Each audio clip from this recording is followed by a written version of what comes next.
That audience apparently that's clapping nonstop did not eat their turkey because, buddy, I got news for you. We are all on tryptophan. I don't know what's going on. I know that we have to get the energy back up to a 10. Everybody's still in their turkey coma. That's okay. That's all right. A lot of people are taking the week off. I said, you know what? Listen, I was contemplating taking the week off, and I said, there's still news going on. So I said, let's get a show together. And everyone's gaming like crazy. I'm seeing pictures up on Twitter left and right. There's something happening out there. People need some yelling. People need to be woken up. Guys, we're going to have a great show tonight. We have an amazing panel. I want to thank the panel before I even introduce them because we've got a great group of gamers here tonight. And we've got some really interesting topics to kind of hit on. Before we get into that, guys, right above that description below is the join button. Please do contemplate becoming a Mooch Maniac family member. I truly appreciate that. Let me do a quick shout out to those that support the channel. Sir X-Man, Midway 7 Monster, JudaZuk, WoolleyGamer, Ben Link, TrueWiddy, Fail, Pyromancer, Frostbite Slash, Jacob Evans, Tactical Gamer, Zombilla Ice Cream, CustodsX, Hustle and Motivate, who's in the chat as well, L.D.W, DragonHeartYoby, AceJunky, Two-Tone SB. Great to have Two-Tone here, by the way, too. Major Mooch Maniacs, Humberto Pedro. Ice Queen Gaming, The Wise Old Gamer, Windingo, 4-Star General, Sean Slomka, Brian B, a.k.a. Delirium Blades, Audible Fart 507, our VIP Mooch Maniacs, Dark Seed 80, Mex J88, Remarkable Knights, Van W, a.k.a. The Butcher Van, Rich Kreiser, Rated D Demonic, Percolator 9000, and our honorable mentions. We miss you, Rate the Emperor, The Finest, Anthony Boyd, Marty Bison, Wilmy Hood, and the Forever Mooch Maniac, Longshot 316. And shout out to Greg E3 Egg. He says, have a Thanksgiving Super Chat Mooch. Thank you, Greg. I appreciate that. Guys, the Super Chat's working. In case you were concerned, I know I was. That being said, let's get to this great panel we've got assembled. And guys, I'm telling you, it's nothing short of spectacular. You guys don't even understand. He's getting expensive. With things that are going down with the pandemic, to fly a guy from Redmond all the way back to Connecticut just to be here to represent Team Green, Xbot 448. Xbot, how the hell you doing tonight, buddy? Well, what's going on, people? What is going on, panel? Good to see everybody. Good to see the chat. Of course, it's Friday. CrossFire is going down, and now I'm as always. I'm just happy to be here, bro. I'm just happy to be here. The sparkling cider is top notch on my flight over to the East Coast. So thank you so much, Mooch. I feel spoiled, man. I really do. It's not the same without the Xbox defense lawyer. Xbox, it is great to have you here tonight. Shout out to Rate the Emperor, who's back. He says, welcome to the Mooch Maniacs. He's welcome back to the family, buddy. You never left. You never left, but it's great to have you as a member again. Ray, thank you so much. Then I got my buddy here. We've got a few guys that are coming still, by the way, folks. So as the show progresses, we have another 2 guests that'll be here. But let me go ahead and just take a man who needs no introduction himself. He's been all over Twitter. He's had the hardest time getting a PS5, but he is victorious. Slow-Mo, as we know him now, Slow-Mo Backslap, welcome back to the show, buddy. How are you tonight? Yo, I'm good, man. I feel great. It's been a great week, you know. I finally got my PlayStation 5. Aside from working a little bit too much, but hey, it's I'm not going to complain too much about that. I got my PlayStation. Yes, I'm having a good time. It's awesome. It's awesome. So yeah, I'm glad to be here. When I get into these topics, let's do it, man.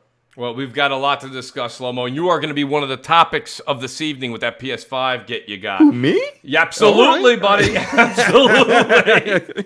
So you are going to be a hot topic tonight. Shout out to Replicant, who's the newest Mooch Maniac. Buddy, love the avatar as well. Shout out to Replicant. Thanks for being here, buddy, and thank you for becoming a new sponsor to the channel. And then I've got a buddy here. You guys know him. He's almost, listen, you know what? At this point, we should almost call him our usual suspect, but we won't do it quite yet because then he feels like he's obligated to be here every Friday, even though he is. It's Basement Radio Arcade Podcast. Brap, welcome back, buddy. How you doing tonight? Man, I am still in a food coma. Like, seriously. Like, a food coma. I ate so much food, played so many games, but I'm happy to be here. It's Friday. Great. Got a lot to talk about. Looking forward to it. Topics. Great panel, and let's get into it. All right, buddy, sounds good. And then I got a buddy. Listen, you want to know how talented this panel is? Let me tell you how talented this panel is. Not only is he a guest on the show tonight, he's actually live streaming while we're doing the show, which is usually one of Mooch's no-no rules, okay? You just can't do that. But he's doing it anyways because he's that damn talented. Welcome back to the show, BitCloud Gaming. How the hell you doing tonight, buddy? What's up, man? Thanks for having me. No problem, man. Great to have you here tonight.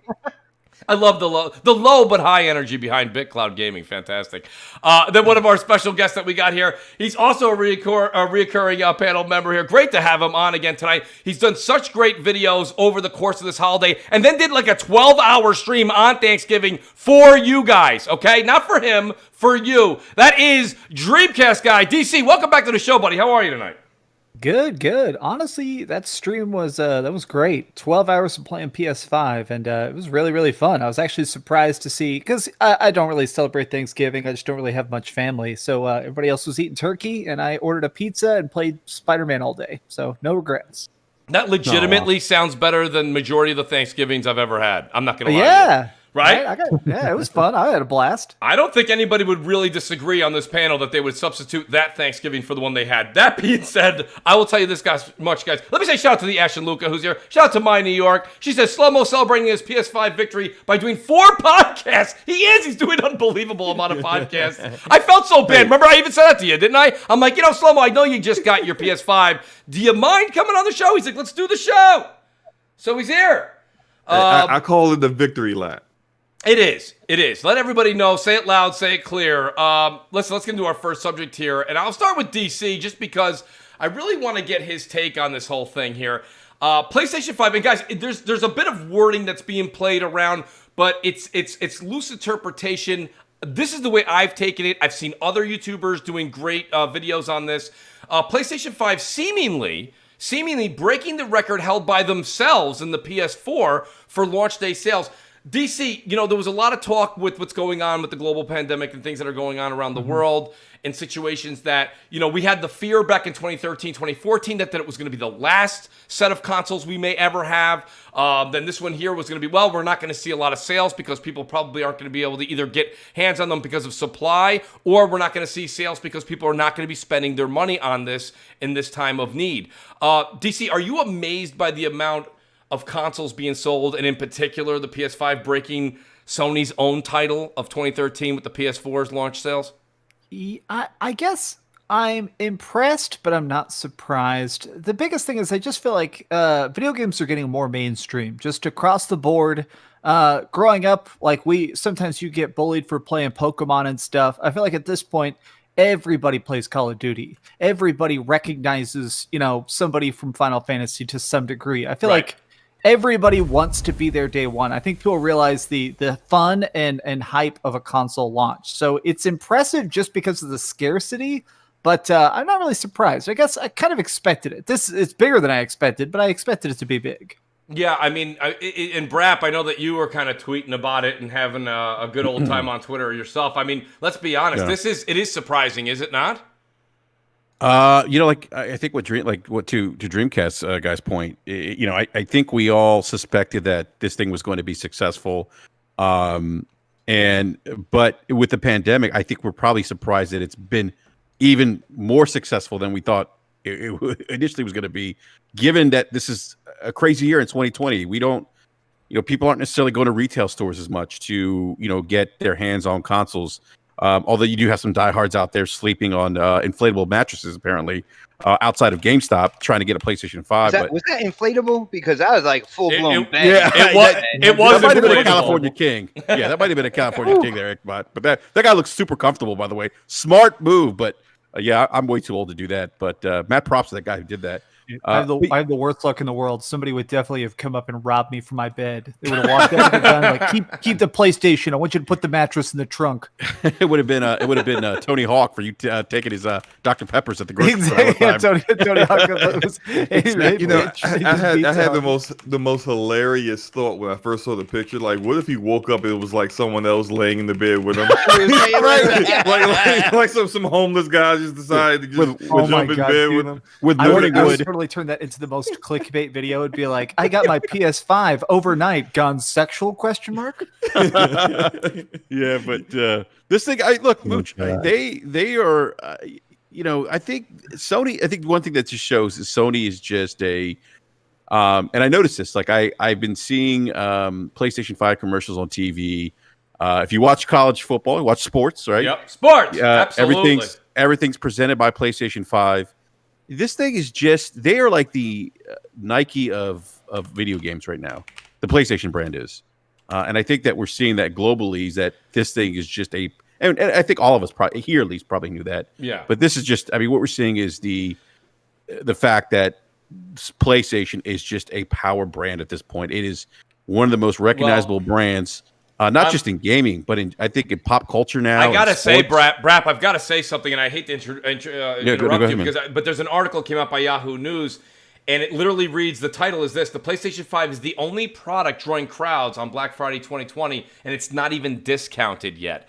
So I wanted to just bring that up, and I noticed that worked really well. You kind of segued right into it.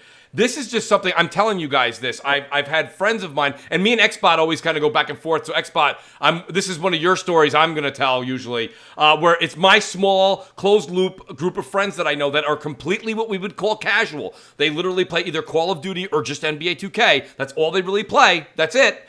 And they legitimately are like, hey, dude, how can I get my hands on a PS5? How can I get a PS5? How can I? And I actually have somebody I know that is selling an Xbox Series X.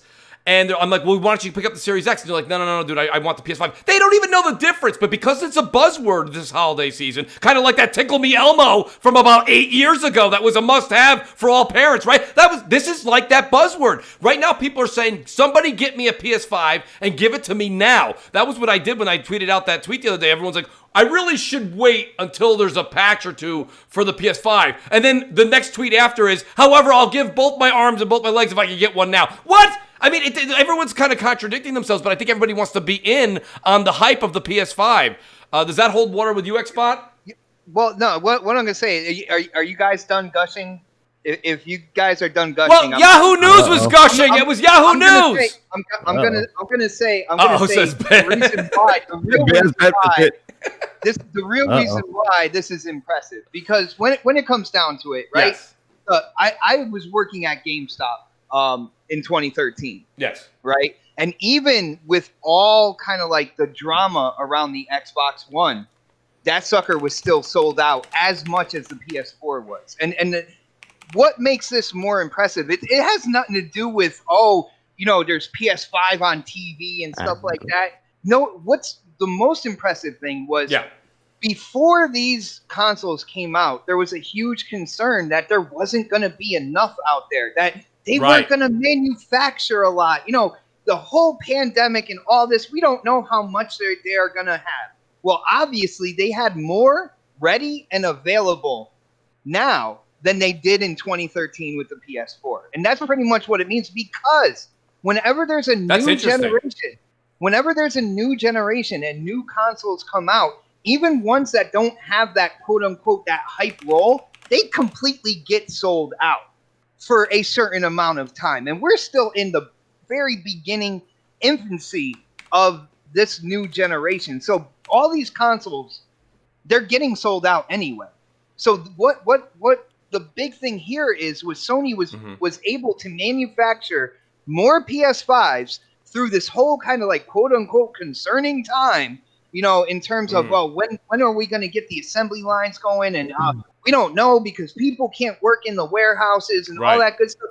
They were able to produce more PS5s than they were PS4s back in 2013, when there was none of that drama going on. That's what's impressive. I do think there should be something set for that. Go ahead, Brad. Yeah, I was going to say that's a great point that Xbox brought up, because I think a lot of us were kind of, worried, concerned that are there going to be enough, not just PlayStation consoles, but Xbox consoles with the pandemic and manufacturing. That's a great point, Xbox.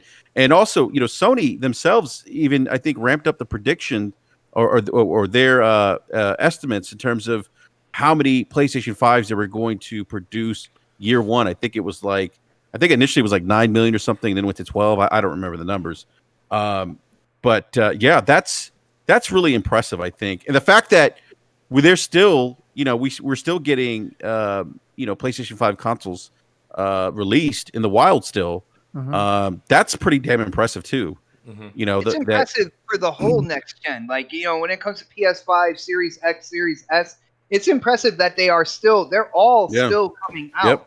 You know what I'm saying? Yep. Like, it makes me kind of look back and wonder at those quote unquote concerns, to be really honest with you. And you know me, I'm a cup half full type person, but I'm like, how concerned were they really with they were able to pump out more than they did in 2013?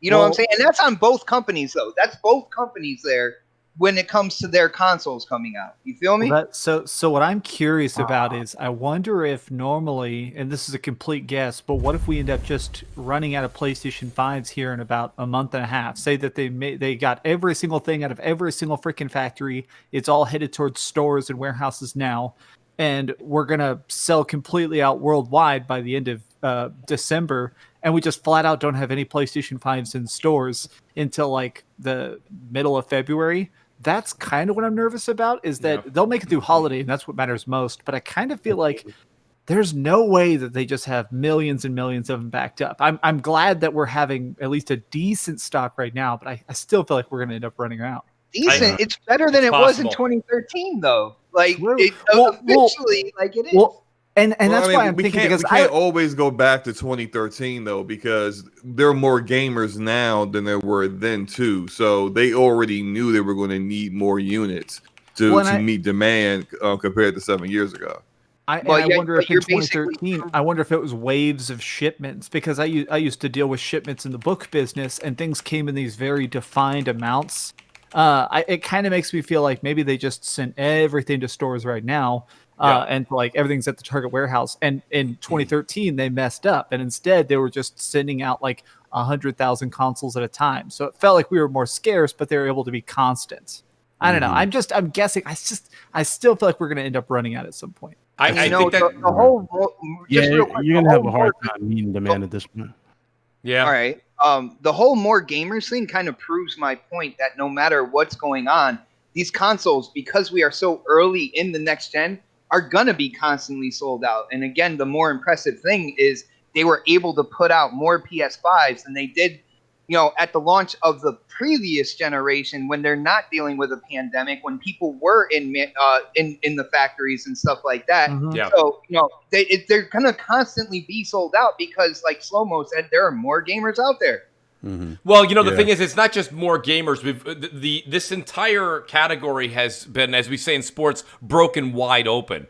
And I'm telling you guys this because even though I generally don't like to use small census and small tallies or populations here, but I've got a situation where I know people that don't game at all, that are parents, and we're all living. I don't care. Even if you're reporting to work, even if you're still reporting to work and you're not working from home, hear me out for a second here, folks. You're legitimately coming home. You're no longer able to go to the mall. You're not going to movies. You're not going to concerts. You're not going out to meet friends for drinks. People, whether you're going to work and then coming home or you're working from home, you are home for the better part of at least the next 6 months. And we have been for the past 8 months. My point being is that the only thing you can really do, we've all exhausted Netflix. We've all exhausted HBO, right? What's left? Yeah. So I have people that I know for a fact never gamed, don't game. And they've literally said to me, hey, so what's this Call of Duty, and should I get Xbox or PlayStation? They don't know, but they want to do something because they're like, I'll tell you the truth. I'm tired of reading War and Peace. I've got something. I got to do something with my time. So gaming has really opened up, and Microsoft and Sony are both able to take advantage of that. Let me say this much real quick. A lot of people in the chat are going, where's Crap? You guys won't believe it, but Crap literally pulled all-nighters last night to get consoles for Christmas gifts. So Crap told me, he wrote me early yesterday. He's like, listen, dude, I'm eating Thanksgiving and then I'm going in line to get these consoles. So he's like, I'm just telling you right now, I'm probably not going to be there for Crossfire. So Crap will be back next week. Hopefully he's getting some rest because believe me, he'll be loud next week. And then Replicant says, time for Slow-Mo to get that bug snacks on. He's still on the hook for that, apparently, Slow-Mo. Yes. Here we go. I'm not on the hook until certain prerequisites are hit. I'm not doing bug snacks until these prerequisites are achieved. Slow-Mo, how many subs I will torture myself. Huh? How many subs are we from you meeting that 207? 207. So, that's doable. All right, look, we have four. Yes, it's doable. It don't have to be doable all at once. Can y'all let me enjoy my PlayStation 5 before y'all start with my experience. Look, we have 418 people watching now. Everyone who's watching right now, go to Slow-Mo Backslap on YouTube. After Crossfire. and subscribe. Yes, after Crossfire and subscribe to his channel. He will live stream Butt Snacks, Hey, and it Slomo. is fun watching him live stream games. He Slomo, doesn't I like guarantee playing. It's you'll have entertaining. 5 times more fun than me right now because I'm fighting the man eater while doing this podcast. So See, Ben he is distracted slightly. We're going to get bit involved in a second here. Shout out to Carl Smith. He says, what I want to know, and this is interesting. Shout out to Carl for the super chat. I appreciate it. This was one of the topics that we were going to discuss last week, and we just ran out of time. He says, what I want to know is why does everyone keep saying that Game Pass is the best value when PlayStation Now has more games on it? So why is Game Pass so much value? Oh my goodness. So Xbox, do you want to go ahead and take that away? Yo, basically, when it comes down to it, you look at the potential for when first party does start dropping is something for the future. But when it comes down to it, not only does Game Pass have a bunch of great games already in it, it's not necessarily about quantity when it comes to that. There's also a reward system that is attached to Game Pass as well. I don't know if a lot of people know about that. They have they're kind of like almost like Game Pass achievements that when you do accumulate them, you start getting points on your Xbox account that you can actually trade in for gift cards, stuff like that as well. They put a lot of effort into not just having people subscribe and play on Game Pass, but to stay immersed and do things like within the reward system and stuff like that. They really, really thought out Game Pass to the gamer and the consumer. You can tell like that's something that they want everybody subscribed to. I think Xbox kind of hit the nail on the head there. I do think a lot of the value does stem from first party. A lot of the games that are in there, like I said, I don't know how many of the casual market is buying into Game Pass. I know the hardcore Xbox fans, everyone is definitely engaged in that because think about it. If Xbox was to have 2 or 3 games, which they will in upcoming years coming out, it's a value for you if you were going to buy those games anyways at $50, $60, or $70 a pop moving forward. Of course, Game Pass comes in cheaper at that point, plus you have the library of games. Right now, you're noticing things like Aaron Greenberg said, where he said, we're not making a tremendous amount of money off of it right now. I don't think they're seeing the volume of people. I know everyone goes, well, Mooch, they were at 8 million, and they were at 10 million, and they were at 15 million. Well, you got to stop and think about it for a second here. We're talking about, we just had console launches, right? And you had millions of people buying consoles. In one day, we're seeing record sales.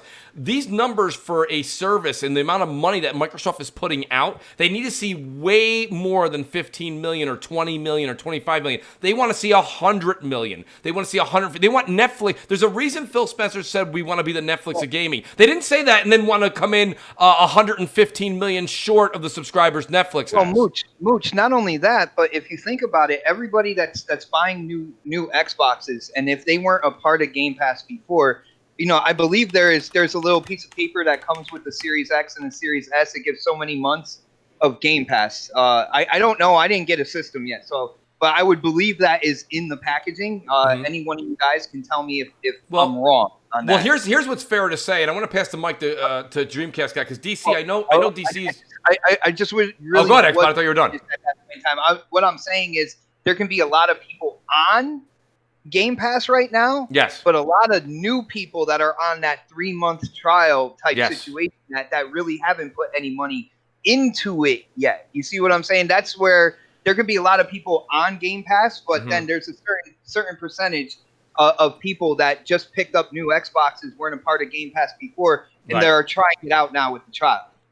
Okay, well, I guess that then it'll be really important to see where Game Pass is as far as its sub count in like January, February, where those free trials when people first got their Xbox are expired. Like February moving past, and then those people have the opportunity to re-up if they really like it, or just say, no, I'm good. I'll cancel that and just buy my games, whatever. I don't see the value in it, blah, blah, blah. So we'll really, around that time period, like late in Q1 of 2021, we're really going to see whether Game that's Pass the thing. really, took a big bump from it. Slow-mo, if I can, I want to kind of ride that wave you're putting on right now. I that's the sine curve that I keep talking about, and that's why I don't do the wave every time Microsoft PR says now we're at 15 million, because what they don't tell you between their peak to peak what you guys want to know about peak to peak is it's literally on a sine curve, your top value, then there's a valley, then there's another top value. They'll report from one peak to the other, right? But they won't report the valley. And that valley is when what Slow-Mo just said. That's when these 3-month things expire. They drop from 15 to like 12. But Mooch, and then they have another spike again when they do another giveaway. Go ahead, Xbot. You don't know the depth of the valley, though. No, I don't. That's right. And I understand they don't report it, but like, That's what she said. say there is a valley, which is absolutely true. Absolutely true. Like when it comes to subscription services, it's all peaks and valleys. And I think the main thing is to the the business owner, the corporation, the shareholders, stuff like that, is how low does the valley go? And right.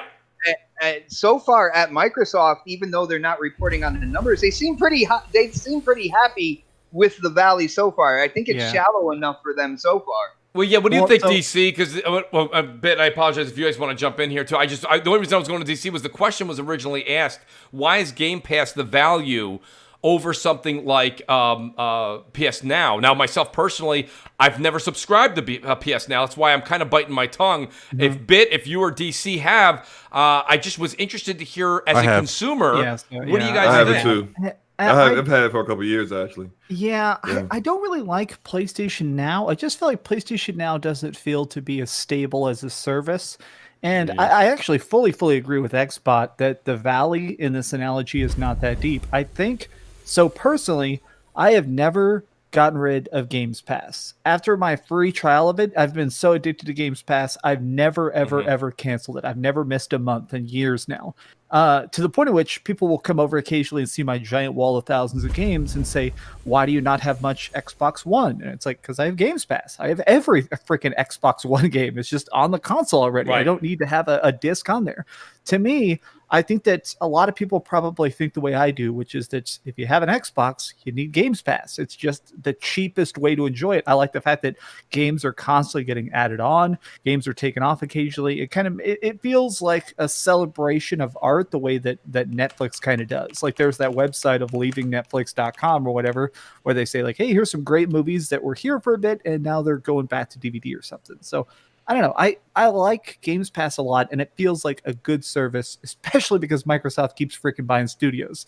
Like, oh, cool. All right, here's all of Doom. Okay, now I can play Fable. Now see, DC, the thing is, the only rebuttal I would have is, just watching your channel over the years and watching how you're such a games enthusiast. You literally have many videos out where you'll say, I went to GameStop today, literally to buy this game, and I saw these other great games that I never thought would be $8, $9, $10, and you'll hold them up and you'll go, I picked these bad boys up, and I'm enjoying the hell out of them, right? So you are a games enthusiast. So something like Game Pass for you is almost like that. It's even better than the $8, $9, $10 bin at GameStop that me and you go shop, right? This is a situation where they are sitting right in front of you and you can just kind of go through their library and pick at will. But realistically, it's the buffet. It's right. You're already hungry and you just walk up to the menu and go, I'll have the things I've already paid for. Agreed. But there are some things probably in there, a couple of games that you may have passed on. You'll go, now I'll give them a shot. My point, though, is, and I agree with Salty. Salty said he thinks actually the valley is much larger than most would think. And I tend to somewhat think he may be onto something. Because I think when it comes... It is, right? Well, both sides are. But what I'm saying to you, though, is this much. When you have a situation where you have a casual gamer, like the one, like my friends, and listen, DC, I know you must have some casual gamer friends, right? Those games that you say that you picked up for like $10, $8, and I personally had never heard of them either, but you were like, I've been waiting, they were a couple of years old, and you're like, these are great games. Those games that would land in a Games Pass type of situation, they're not going to, like, there's no lure to the casual gamer for that. Like, nobody it would literally go right by them at like a sign on the highway when you're going 85 miles an hour. It's like, oh, I saw the sign, I didn't see what it said. So it's just one of those types of things. I think you have a great point there, which is that Games Pass, as funny as it is, you're right in that Games Pass is much more aimed towards the hardcore gamer for sure, because it's the people who Yes. are going to know what the hell these things are. They'll be excited for it. I've seen so many people saying, I've seen a lot of the Xbox Series X people saying, I never played Final Fantasy 15, but now it's on Games Pass, and I already have a freaking Xbox, so of course I installed it and played it. So, but I feel like a random person is going to be like, emo boy band the game. I'll pass. Exactly. Well, Right. I think for the more casual gamer and stuff like that, I think that deal with EA Play, because I'm just saying, when it comes down to the more casual gamer, I think that's where they geared kind of like that deal with EA Play, because you could look at it this way: you could just grab EA Play for however much that is per month, or you can have Ultimate Game Pass, which has all these games, which you can go through and kind of mess with and see what you want. Yeah. Plus EA Play, which has like the more it's got the attention of the casual market more. The Maddens, even the free trials to the new ones, and all those other games that are in there as well, that kind of will cater more to the casual market. I know in terms of like casual market, like I know you guys are gonna laugh, but I've been playing Peggle 2, Zuma's Revenge. I've been playing. I even went into Bejeweled like 2 and 3 just to mess around with it for a while and stuff like that. Like, if I know my mom's big into like those kind of like crystal matching games and stuff. If I showed her that, like, and then let her know that there's all these other games for her grandkids or whatnot, she would have that on her Xbox. And yes, she does have an Xbox in the living room, people.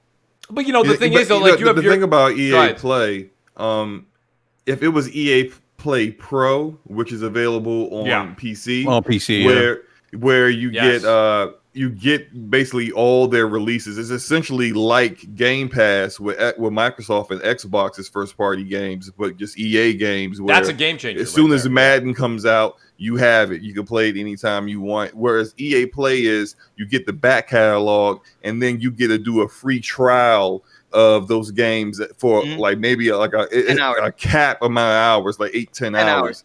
Yeah, 10 hours. That's, I mean, for the casual audience, that's okay, but this is still kind of like that EA Play basic package is still somewhat tailored to the hardcore audience, because the bigger value of it is all those games in EA's back catalog that the casual audience don't really care about. The Dragon Age series, the Mass Effect series, all the older Star Wars games. That's okay. When's the last time Battlefield came out? I mean, like, Battlefield isn't the draw that Call of Duty is. Like, the older Battlefield, but still, that's like you pretty much, or you're more on the side of a hardcore gamer if you're caring about going back to go play Battlefield 5 and Battlefield 1. So this is like, it's doing the same thing. It's still more content, which is great, but it's still doing the same thing. It's still talking to the same demographic. That's casual audience that you want to get, because those are the ones that will sub to it for one game and then forget that they still even got it, and you just keep charging them for the next 12 to 18 months before they realize, well, what's this on my the gym membership trap. Yeah, right. Yep. Those guys, you need to get them. You would need EA Play Pro to get them in, because they're the ones that I want to play FIFA, the latest FIFA with the latest rosters right now. Right. You put EA Pro in there, I'm there day and date every single time this thing needs to be renewed, because then it's just a no-brainer. Real quick, I just want to say shout out to Eric. He says, Game Pass is horrible on PC. Downloading is horrible. I had that same issue, Eric, on PC Game Pass. Carl Smith says, last thing I want to say is roll Tide, roll. I don't know. I mean, he must be a big Alabama fan NextJ88. Shout out to NextJ88, part of the Mooch Maniac family. He says, but then Sony just released the info that they have 45 million concurrent PS Plus members. The response to Game Pass is coming, according to Jim Ryan. And shout out to Sergeant Salty Nuts with the $2 donation. Just throws it in there. Thanks, Sergeant. I appreciate that. So Jim Ryan, this is one of the things I wanted to talk about last week, and we really didn't get a chance to. I said about PlayStation, man. Jim Ryan saying the response to Game Pass. But that's a wide open saying, though, Xbox. That doesn't mean that we already know that Jim Ryan has already come out and said they're not going to put first party in there day and date. Take 2 steps in the direction of my prediction for now, and we'll wait and see what Sony and Jim Ryan say moving forward. Because guess what? Absolutely. We're 2 steps closer to that prediction coming to fruition. Myself personally, I think what's going to happen here is I think PS Now will get rebranded. It'll have a new name. I think they're going to have a better deal with third-party games going into PS Now more steadily like Xbox has. And I think that they're probably going to allow their first-party games after 12 to 18 months, something of that nature, to start to be allowed in there on a timed basis, where now there is no set rule for that. It's just up in the air. They're going to rebrand it a bit, but it's not going to be a Game Pass clone. It's just not. It's just not, because they don't need to do that. They clearly don't need to do that when you're seeing the numbers that Miles Morales is already selling, and it's just not needed. You know what's interesting, Mooch. We talked about this shameless plug on BRAP this past Wednesday. That PlayStation Now is, there was a PlayStation Now before there was Game Pass, right? With this large catalog of games, right? So PlayStation, in a sense, was kind of the first to the party of offering a wide catalog of gaming content from previous generations to current generation. Were using it as their backwards compatibility kind of like offering when it came to the PS4. Yeah, but that subscription, how it started. Yeah, that subscription model, the streaming, all that. I think Microsoft came and refined it a little bit more with Game Pass, and offering first party stuff like that. I think that's probably the biggest differentiator between the two services. But I don't know how much more. I mean, other than just going day and date, which I don't think is going to happen, like you said, Mooch. I don't see Sony doing that because they frankly don't have to. They're people buy games. I mean, Microsoft. Let's face it, Microsoft's first party games weren't selling. They just weren't. And Phil Spencer had to save. He had to save the ship. Had that conversation with Satya. We've heard this, that he had to go present state his case why Microsoft needed the Xbox division. I just don't see Jim Ryan. I could be wrong, but I don't see them doing anything like day and date per se. Again, because they don't have to. I could see a situation where maybe they start partnering with more third-party developers, which they started doing. Like I think Control was in PlayStation Now for a little bit. That's why, Brap, I made the point of saying they're going to do some sort of a rebranding. And the reason I say that is if you still talk to people that are hardcore gamers, they still think that PS Now is a streaming service, which it's not. Now you can download the games and you don't have to stream them anymore. So that's a lot of what they don't know. So by putting a new name on it and advertising it as something new, of course it wouldn't be new to the 45 million concurrent players. Right, exactly. PlayStation Access. And, shout out to... By the way, that was a nugget. It was. Dreamcast guy just gave us a hit. We knew a year ago that with the new hirings and stuff like that and their job postings and stuff, we knew that they were going to be reworking PlayStation Now anyway. Like, and that's why the prediction was so easy to say for me. Like they already gave evidence that they were going to go in and redo this thing. And you saw it with them going and going from a streaming service to then letting you download the games and stuff like that after looking over, across the fence and seeing Game Pass and what they were doing. They're like, oh shoot, that's a great idea as well. Let's let people download games over here as well. And that, absolutely. I think that each of them does play off of each other. But, Guazilla in the chat here, he says, EA Play is $30 a year. Hear this out, guys. Game Pass Ultimate is $180 for the year. He says PlayStation Now with EA Play is still under $100. And that's an interesting point right there as well. So shout out to Guazilla. He outstanding guy in the chat. And PlayStation Now is $60 for a year too, by the way. Yeah, I'm almost tempted to try it just so I could speak to it. I've never tried PS Now. Well, what do you think? Here's another thing about PlayStation Now. They don't market it. They don't put it out there. They don't talk about it. That's what I think. That's what I think Jim Ryan means when he says we will have something to say about it. I think they're going to start to brand it. Yeah, that's what that new one's about to come into play. Absolutely, Ben. That's why, they're already stepping into it anyway. Look at PlayStation Plus. They added a new tier to PlayStation Plus with the collection. So what makes you think they're not going to add that with like a newer service in the future? I do see that happening. I have agree. a feeling that Jim Ryan is just posturing. Here's my speculation. They're not going to do a damn thing. I bet it's going to turn out that their giant air quotes response to Games Pass is going to be stuff like God of War Ragnarok. I feel like the Jim Ryan's going to just. I bet their push for 2021 is they're going to be like, you don't need to pay a monthly fee because the games are $70 each. Just go buy them, bitch. Right? You think they're just going to kind of flex on it? Well, I mean, that could be too. I mean, I bet that's going to be their thing, is being like you don't get you can get PlayStation Now for the old stuff, but I just can't believe they're going to do a Games Pass equivalent. I would like that, but I don't think they're going to go as hard as Microsoft will. Yeah, no, I completely agree on that. I want to kind of get into another subject here, guys. This is something that's really bothering a lot of people in the community. And, you know, I want to hope I'm saying his name right. Ryan Mystic. He's got a very large size PlayStation YouTube channel, and he covers the news, and he made a great point. I kind of want to get into the scalpers are acquiring thousands of PS5s. I do want to kind of have the conversation and get into how can we change this moving forward. But Ryan made a great point on his channel. Yeah, I'm sorry. I just thought about that they broke records, and it's like, yeah, there's thousands going to scalpers as well. Well, it doesn't really matter because this is what Ryan said, Xbot. It kind of counters your. I get your sarcasm there. It was funny, man. No, I get it. No, and I thought that too to a certain extent. When you see these scalpers that are out there and online and they're taking pictures, I think the largest one that grabbed something was like 1,500 or 3,500. There's maybe 10,000, 15,000 that people were able to kind of scoop up in that kind of fashion that we're seeing those pictures online that are really aggravating people, and rightfully so. It should be. That should be outlawed. I don't like that it's available to be able to do that the bots can go in there and do what they're doing. But let's be honest, even though those people are kind of aggravating with the pictures on Twitter, they don't really have a ton of them. I mean, there's millions sold. They definitely have a very minute number in accordance to what actually was released. Let's be real on that's that. my point. So even though it's aggravating horrible. People, is it some? But you know, I know, Bick, if I could kind of bug you, because I know you. These are the things that kind of bug you a lot of the times. Like, is this something that really got you kind of pissed off a bit, or is this something where you're like, listen, I kind of saw this coming, so this is like, I'm not happy about it, but it seems to be par for the course for this time we're living in right now? So yeah, I kind of figured we were going to be having this conversation in some capacity, right? Because we see that, like, we already saw the early stages of when dudes were selling the pre-orders. Yes.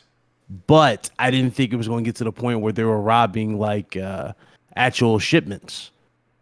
That's the craziest part about it. Now you got dudes bragging about it and posting like TikTok videos. I don't know if you've seen them. Like they have like the little PS5 they have in the background. It's not good. It's not good at all. It's not really not. Did you see the scalper that got robbed? And everybody was like celebrating. This guy tweeted out the picture. And it was like, "Stay mad, bitches," and it was like a picture of like 50 or 50 PS5s, and it said $1,000 each. And there was like a follow-up tweet that said, actually, this guy was doxxed right afterward. And it turned out that like a burglar like lived basically up the street. And then it was like, the burglar has now, like, final update, the burglar has now robbed him. Oh, man. You know what's funny about it, too? Like, I know dudes, again, like they were selling them for $1,000 a piece. The more insane part about this, there is no guarantee that the system will work. And right, that's the other thing, right? Nope. You're buying something with no warranty. Go ahead. No warranty.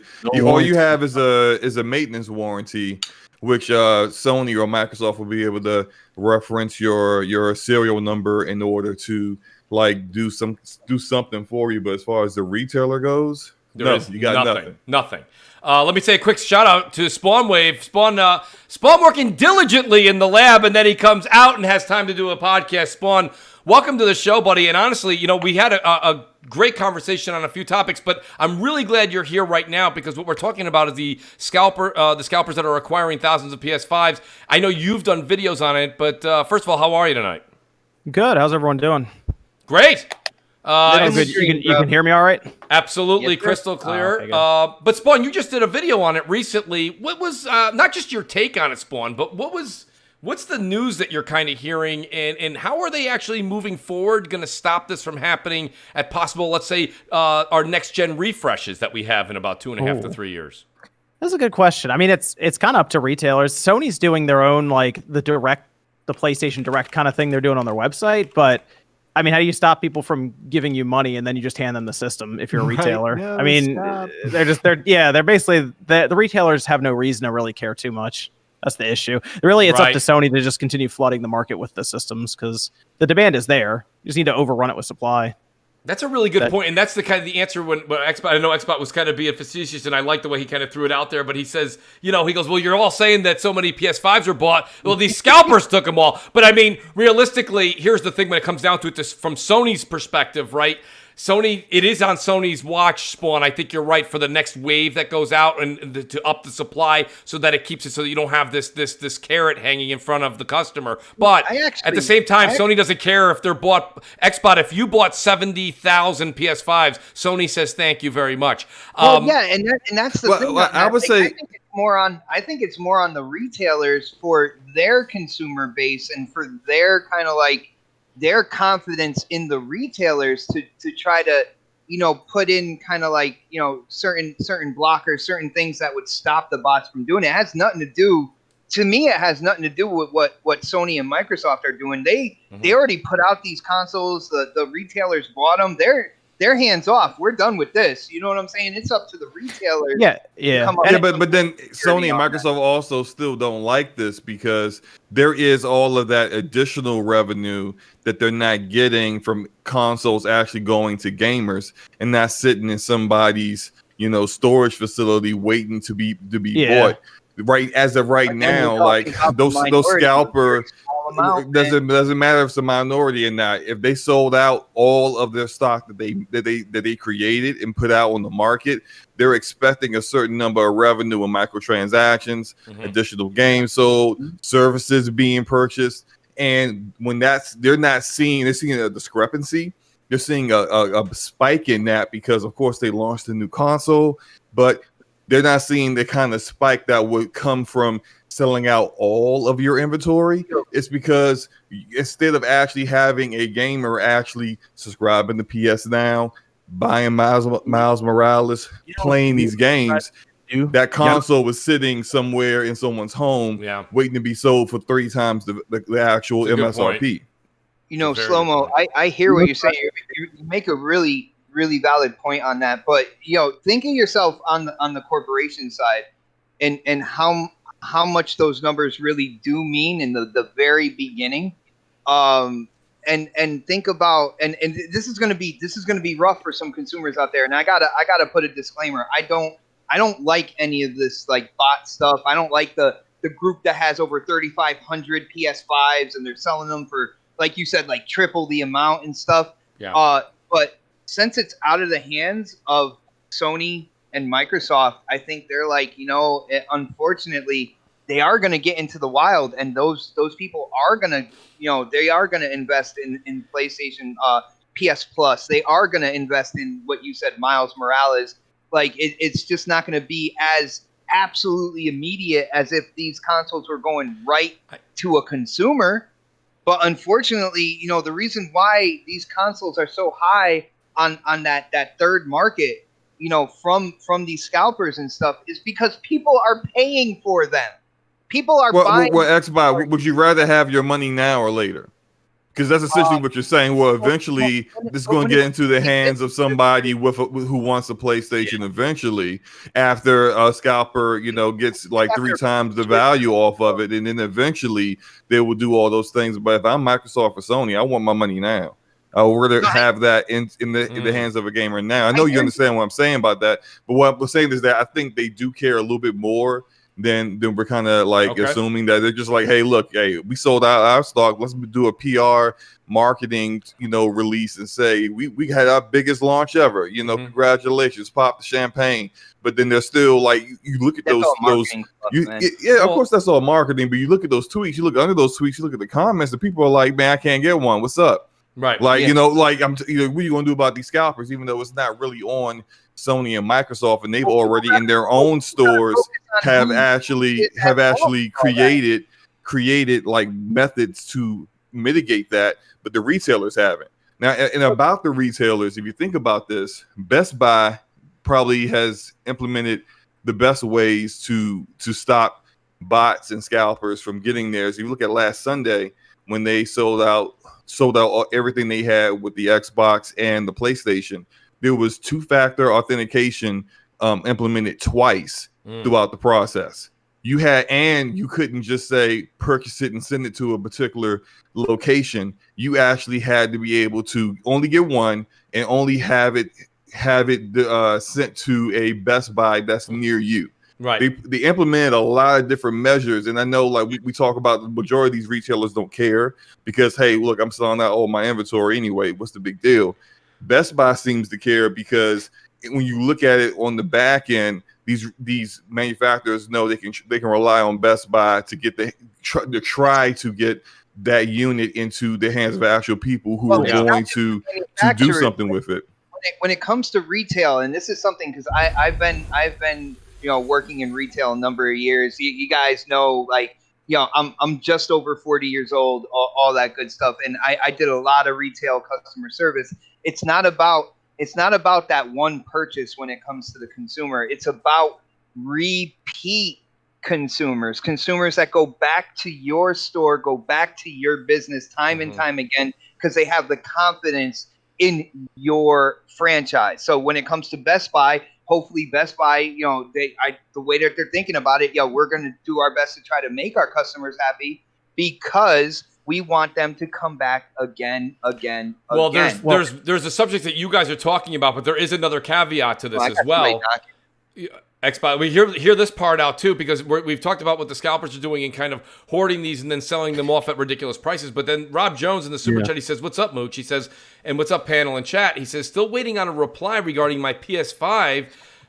It was stolen in transit on launch day," which that's another big news. I know that DC and I know Spawnwave have been talking about it over the past couple of days. That's another issue at hand here where you've got people are opening up their boxes, and I chuckle, but I chuckle not really in a great way at all. It's kind of frustrating when you get your box, you open it up, you say, "Oh, my PS5's here," and literally it's instead it's a 10-pound bag of sand. I've been worried about that all week. Go ahead, DC. Hey, Mooch, you know what they should have done?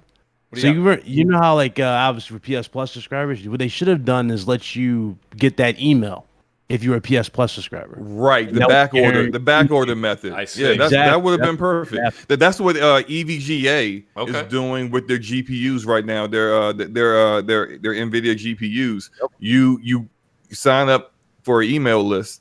You'll get an email when there's one available, and when you'll know for certain, there's a little bit of a way to be a bit more relaxed about getting it because you're not like constantly refreshing and following all these restock channels and trying to make sure that you're prepared and ready when one of these retailers go live so you can spam F5 to get your way into the add the cart to purchase it. You don't have to worry about all that. EVGA says for 8 hours once you get that email you have the opportunity to purchase it and it's yours. There's no scalper that's going to snatch it out of the cart from you or anything like that. That should be implemented, especially for high value, high demand products. That should be implemented way more than it is right now. So I'll tell you why the scalping situation is bad for retailers, and I'll tell you why it's bad for Sony and Microsoft.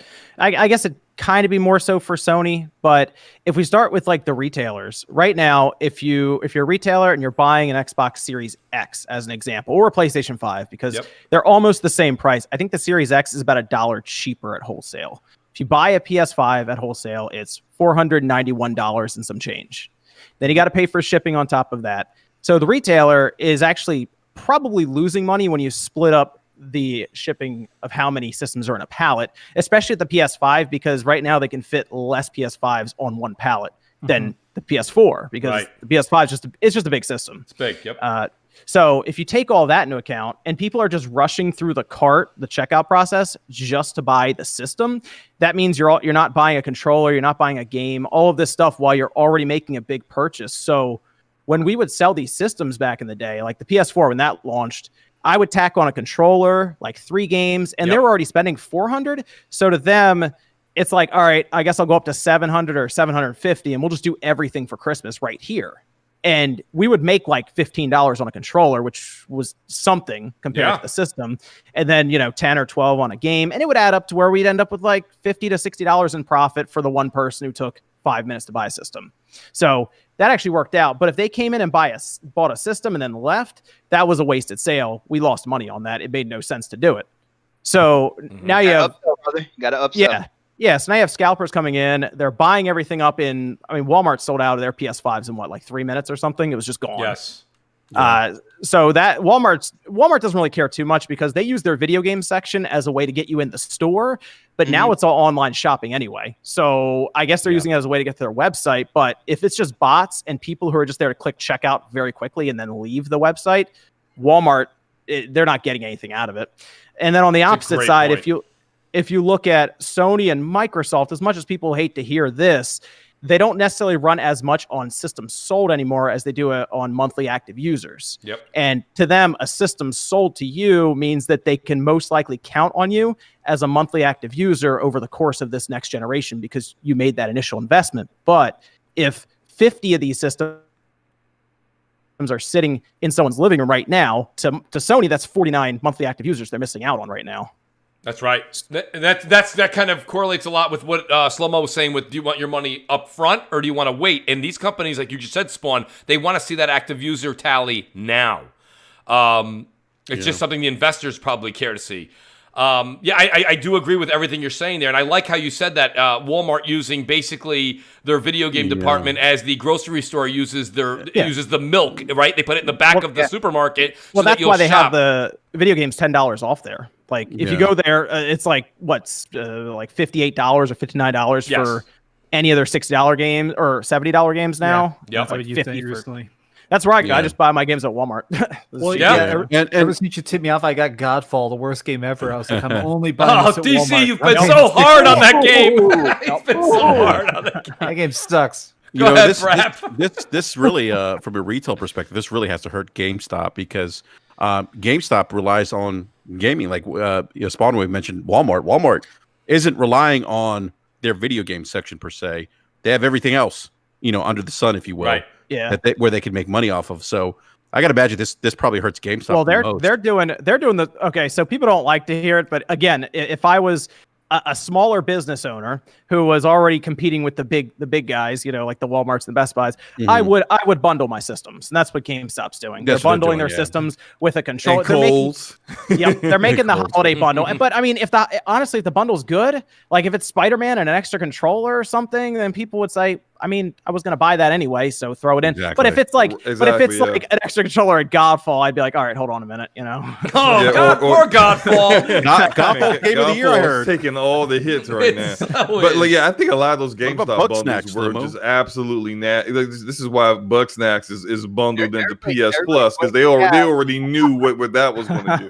But no, those GameStop bundles were just like I know I saw a lot of people who were like, look, I mean, I just want the PlayStation, but I guess I'll just take all this junk with it. I mean, they were throwing in no name headsets you never heard of. Yeah. It's just like what is that? I think one of them was like PlayStation Plus, Spider-Man, and like an extra controller. And I'm like, well, I mean, all that seems usable because you get the PlayStation Plus collection with that, PlayStation Plus. So it's like that's not bad, I guess. I'm actually looking at it right now. They have a Spider-Man Call of Duty bundle with looks like PlayStation Now and like something else, some kind of credit for $805. And then they have the digital edition for $645. It's got two controllers. The majority of the bundles I saw looked all right. There were a couple that were suspect, but majority of them look pretty good. If you can get that, I mean, Scalper's got 1,000 on a PS5 right now, so it's like.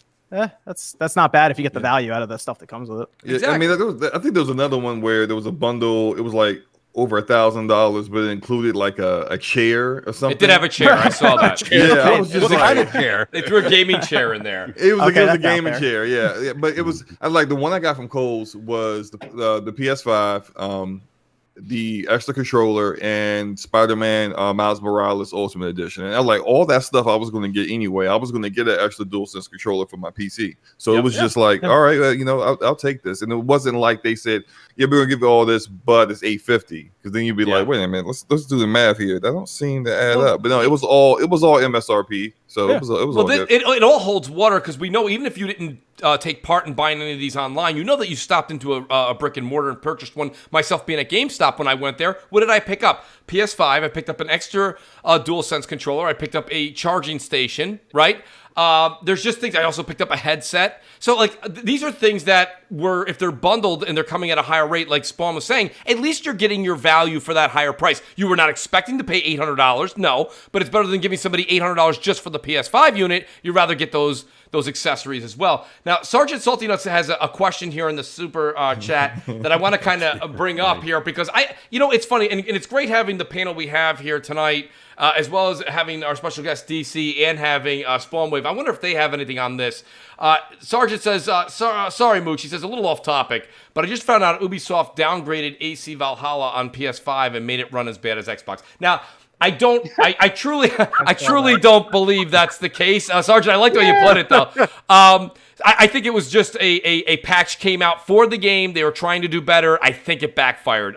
Spawn, did you hear anything on this? Or DC, did you guys get any kind of inside word or have your ear to the ground on this? I saw the tweets from the Digital Foundry guy, and I saw him saying, don't update the game on PS5. And I read all of his technical details. It sounds like they just screwed it up, and the Xbox people have turned into this weird conspiracy theory of like they're paid to make it one worse, stupid stuff like that. But it just seems like yes, somehow they did actually make a patch that hurts the frame rate.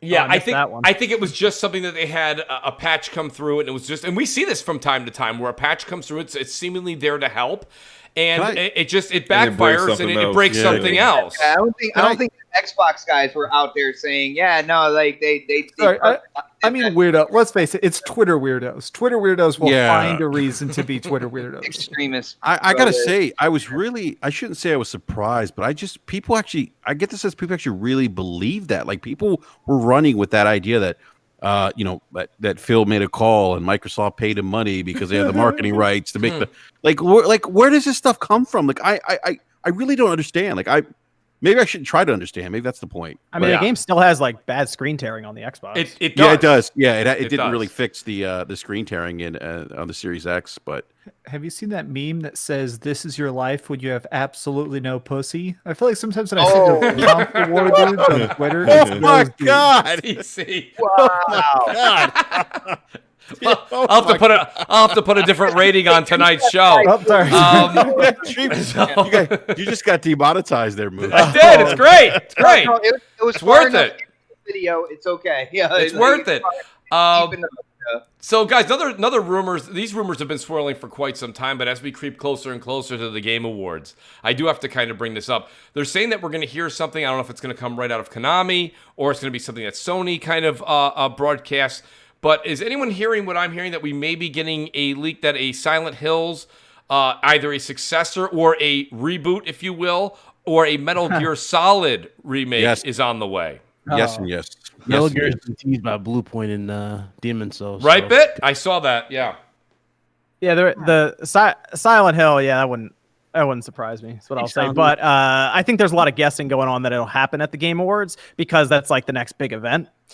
But I still Silent Hills. It's kind of. I guess it's still a rumor, but there's a lot of belief that it's real and that it would be like maybe like a year or two out still, like late 2021, early 2022 is still kind of the thought right now on it. Yeah. I mean, yep. The main rumor that's circled around is that there may be two separate Silent Hills in some form of development, like two separate games. And so, it makes sense to me of they have to show it sooner or later. And I feel like since we're getting Resident Evil and stuff next year, I think they probably want to get some talk about Silent Hill before other survival horror comes out. So it'd be cool if they just had a Silent Hill trailer and they teased both games. I would like. They shouldn't put a title. They should just tease it at the Game Awards as like this weird thing, but then they never say what it was, and everyone just tries to figure out like what it was exactly. So it still has this mystique around it. Yeah, that's how I would do it. I wouldn't say it's Silent Hills. I wouldn't say anything. It'd be like this weird 1 minute long, creepy looking like trailer with no title.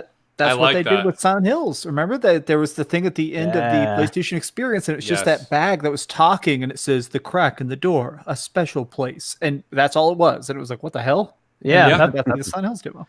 That's what I would do. I think that we're gonna get. I think that the Game Awards is kind of really metamorphosized, right? It's really growing into something. It's not just Jeff Keighley sitting up there having some sort of producer of some game come up, give an award to somebody, and then sits back down. And then they have a musician come on that we've never heard of before. Right. So I think this is metamorphosizing into something that it's making gamers, hardcore especially, want to tune into this, where you're seeing these numbers are just growing year after year. So, which honestly, I got to say something. I've gone from a very I don't care about the Game Awards years back to it's literally something that at least for the first hour and a half, 2 hours, it goes 3.5 hours. I think that's a bit much. But I think that the first hour, hour and a half are definitely intriguing. Not only do they have great guests on, they definitely have controversy when it comes to each of the nominees and each related subject. And then third, they have these reveals that we actually give a crap about. And for us, this is going to be like a mini, please take this in context, guys. It's a mini E3. You get a couple of surprises. You guys feel the same way? I mean, it doesn't really have to be a mini E3 because last year they revealed the new series or the Series X last year. That's right. The new Xbox. So this year, I feel like there'd be more pressure on it because there hasn't been anything this year. No E3 really. I think we're still in phase 1 of Summer Game Fest right now, but like we haven't had anything massive really like that. Phase 1. Well, you know why? That's why I think these rumors they have so much heat behind them is because what Spawn just said. So last year we saw the Series X revealed, right?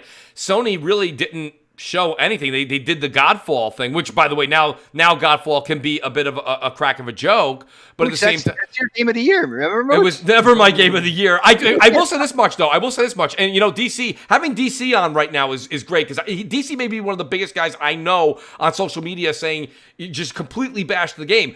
I will say this much. DC, I would say this much. I think I'm calling Godfall Sony's. See, but the thing is, it's not Sony's. It's going to be a multi-plat in less than 6 months now. But it's going to have what I call the Rise effect. If you remember Rise Son of Rome, when that first came out, it got a 6.0 or like a 5.7. Even Adam Sessler was very down on it on his review. He thought it was very repetitive. He thought the QTEs got a little bit stale. He thought the game looked beautiful, but it was extremely repetitive very often. And that's basically, DC, what you're saying. And I'm hearing a lot of people that are in the Godfall camp, and they're saying things listen, I know it's not necessarily great, but they're saying it's a think about it. It is a launch title game, right? Like Rise. It's eye candy. It's supposed to show off. Also had a good story to it, though. Like, and Godfall has no story. I agree with the repetitive nature when it comes to Rise, and this is something I've argued with other Xbox dudes about. Like, the two main points for Rise Son of Rome were the fact that it looked good right off the bat. For the kind of like the graphic horrors out there, it looked really good right off the bat. And the story was interesting. Everything else, I was like, how many times am I going to slice this dude that has like metal nipple clamps? Like they just constantly repeat AI and stuff like that. Go on. Yeah, but it was incredibly repetitive when it came to the enemies that you were facing and stuff. But it had the eye candy and it had an interesting storyline. I think that was the two kind of like hooks to Rise. I don't think Godfall has that story, bro. See, Godfall, It doesn't, because I beat the hell out of that game. My God, I even streamed a little bit yesterday to show it off. My funny thing about it is anytime a game where the most staunch defenders have to be like, it doesn't suck that bad. Like that shows that it's right. Well, don't get me wrong. That is very true. I did an impressions video on Godfall, and look, I like the combat because I kind of figured out the timing in it. There's a timing to certain some of the weapons to really like just kind of like go off on the mobs and enemies, but it has some real balancing issues. I did like the skill trees as well, but the balancing issues are a problem, especially with bosses. Like it's just like, what do you do? It just seems like they were just throwing so many different things at this game, but then also seem to not really have the budget to really like make it sing, to make it fly, because those environments are so repetitive. I mean, literally, they have this map, right? And it's like 3 different realms, and then you go to different parts of the map to do certain missions. But when you'll notice very quickly that each part of one realm is really just one map. You'll see the same areas over and over and over again. Right. And that's what I've heard is the biggest. That's the biggest negative here is the fact that it's so repetitive. Right, Don't and worry, then Slomo, you still got bugs next. Don't worry. I think I'll keep playing Godfall. But look, I mean, like it's not even like it's not a real exclusive. It's on PC, so it's Right. like, you know, It's also weird. There's 5 bosses in the game. One of the weirdest aspects of the game, it's something I've never seen before, is that there's like checkpoints kind of everywhere. If you die, like if there's like 10 dudes and they're sitting there eating, I don't know, chicken McNuggets or something, you're like, oh, I'm going to kill you because I'm a god, and you start fighting them and they beat your ass and you die, you come back to life right there, and they're still hurt, and they're like so you're full health, you have all your healing items, but they're now half dead or whatever. And this counts for bosses as well. Bosses have checkpoints in the middle of them, so you can like go in there and fight them and fight them and fight them. And if you die, they stay hurt. So it's like a war of attrition, really, because like you got to get them down to a certain bench, like a certain level of their health, and then if you get that down, if you die, then it only goes up to that point. It's just all right. It's just like this is not that it's weird. Not designed very well, and I think for counterplay games, the actual developer, this is like their first foray into like a looter kind of genre, and they really could have used a little bit more guidance from someone who is like the godfather of looter games, Gearbox, who's guys, the publisher. correct me if I'm wrong when it comes to Godfall and what Dreamcast just said, and it made me chuckle a little bit when it's like, oh, they're still hurt and stuff like that. I think from what I saw from the developers, like, you know, before the game launched, they did this whole kind of like presentation about the game. Doesn't it affect your loot though? Like how many times you die in terms of getting like the better loot? No, not that I'm aware of. I see. That's it what doesn't affect your loot at all. No. I guess I looked at it a little bit different. And if you hear me out, and then my ending on this point, I think is where I think I'll get a few of you to agree with me. I think when you have a console launch and you have a portfolio of games that Sony put out there, they've got Miles Morales, they have, of course, the remastered Spider-Man, then you've got Demon Souls, then they gave away Bug Snacks, then they had Godfall, then they had Sackboy. What I'm trying to say here is that one of those games is probably just what I like to say is a new next generation eye candy. If you will, give me the play on Shadowfall. I believe if you that game in 2013 was kind of it wasn't great, okay? Killzone Shadowfall was not great, but it was definitely a showpiece to show off where the PS4 was separating itself from the PS3. I think Godfall did that visually, and here's my caveat where I think you guys may agree with me. I think the reason it gets the crap, if you will, that it does is because it's a $70 title. I think if this game was given away in PS Plus, or if it was a situation where it was a $50 game, it may have been it may have been received differently. Will you guys ride with me on that one? Dude, I thought it was going to a degree. Title. I thought it was going to be a $30. Remember, Mooch, I said that. Like, I thought it was going to be a $30 title. Yeah. Yeah, I can. It really is not worth $70. Right. I think the 70 hurt us, for $70. But also, I think it's also visually it does look great. But as far as game design goes, and from how the maps are designed and the levels, it's very much like a current to almost last gen kind of design game where you just got these very linear paths and hallways and areas where you fight enemies at. Well, think about it. If I can, Slow-mo, think about a game like Hellblade. Okay, Hellblade is extremely repetitive. The levels look very eerily similar. The situations, the collectibles are all the exact same thing. You have to go to those if you will, statuettes, and you collect one of the Norse mythology lettering, right? So my point being is that, but the thing with that game was it was cheap. So everybody was like, "Oh, well, right? It's a small." So but also the story really resonated with people, and that the whole voices thing was something that people hadn't really felt that they had ever where really the voices, before. So where the there were voices things and story that were exceptional about Hellblade versus there's nothing really exceptional about Godfall. Well, so here's what I'm hearing from other people. Like DC's definitely been critical of it, but what I'm hearing from others is that they're saying it is. You said it yourself. It's a beautiful game. They said that the skill trees and the fighting mechanics they thought were great. The problem is that they weren't. You said it was a leveling issue. The other critic that I'm hearing is that critique, pardon me, is that it's basically some kind of because of the tree and the leveling, the skill and the fighting being great, they didn't utilize it enough. It was just a redundant circle over and over again. And now that I'm hearing what DC just said, that basically you can literally go in there, swords blazing, if you will, get the boss down to half, you die, you start over again, he's at half. I mean, just knowing what we know already, if you could get the boss down to half on your first life, seemingly you're going to beat him on your second attempt when he's half staff, right? Yeah. And of course, the biggest deal breaker I know for a lot of people, I heard a lot of people saying this specifically, is the fact that it's always online. Even though you can play single player, I have never played it co-op. Co-op also does not have matchmaking, so it's not like you can just press a button. Like if for some reason, like me and Slow-Mo wanted to play together, we would have to very arduously, like, all right, add me, let's get online, let's do it. I can't just press find friend. And it's so damn easy. Even if I wanted to bring him in, I think we would just slaughter the entire game, even if it was 10 levels too high. That's what it sounds like. Getting back to the Game Awards here, and I'll go over to Spawn. Guys, correct me if I'm wrong. I heard a rumor that Halo Infinite, an update of some sort, will be at the Game Awards on Halo Infinite. Right? Now, that's great. That's great, but I gotta say, if I'm Microsoft, I'm really walking on eggshells here, right? Like, what's the situation here where you just showed the game a few months ago, the crowd didn't like it, you made some moves in management, you brought in Joseph Staten, you've made some great moves, but let's be honest, not that any of us here are game developers, but we know enough from paying attention to the business that in 3 months, we're not gonna see a revamped Halo Infinite. Spawn, do you think them showing an update is necessarily a good thing right now, or should it be a verbal update?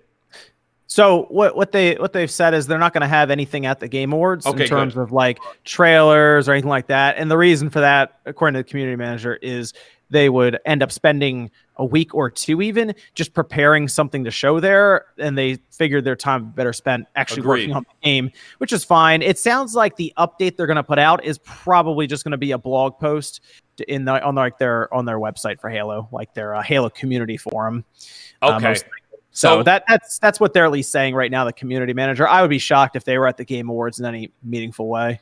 Yeah. Okay, so you're not expecting to see anything at the Game Awards? I hope not. That game needs to go away for a while. Like I honestly still wonder if Halo Infinite's going to come out complete in 2021. I personally don't, Spawn. 2021 it is coming out. But the thing about this is 343 343 said that they first off about being more communicative.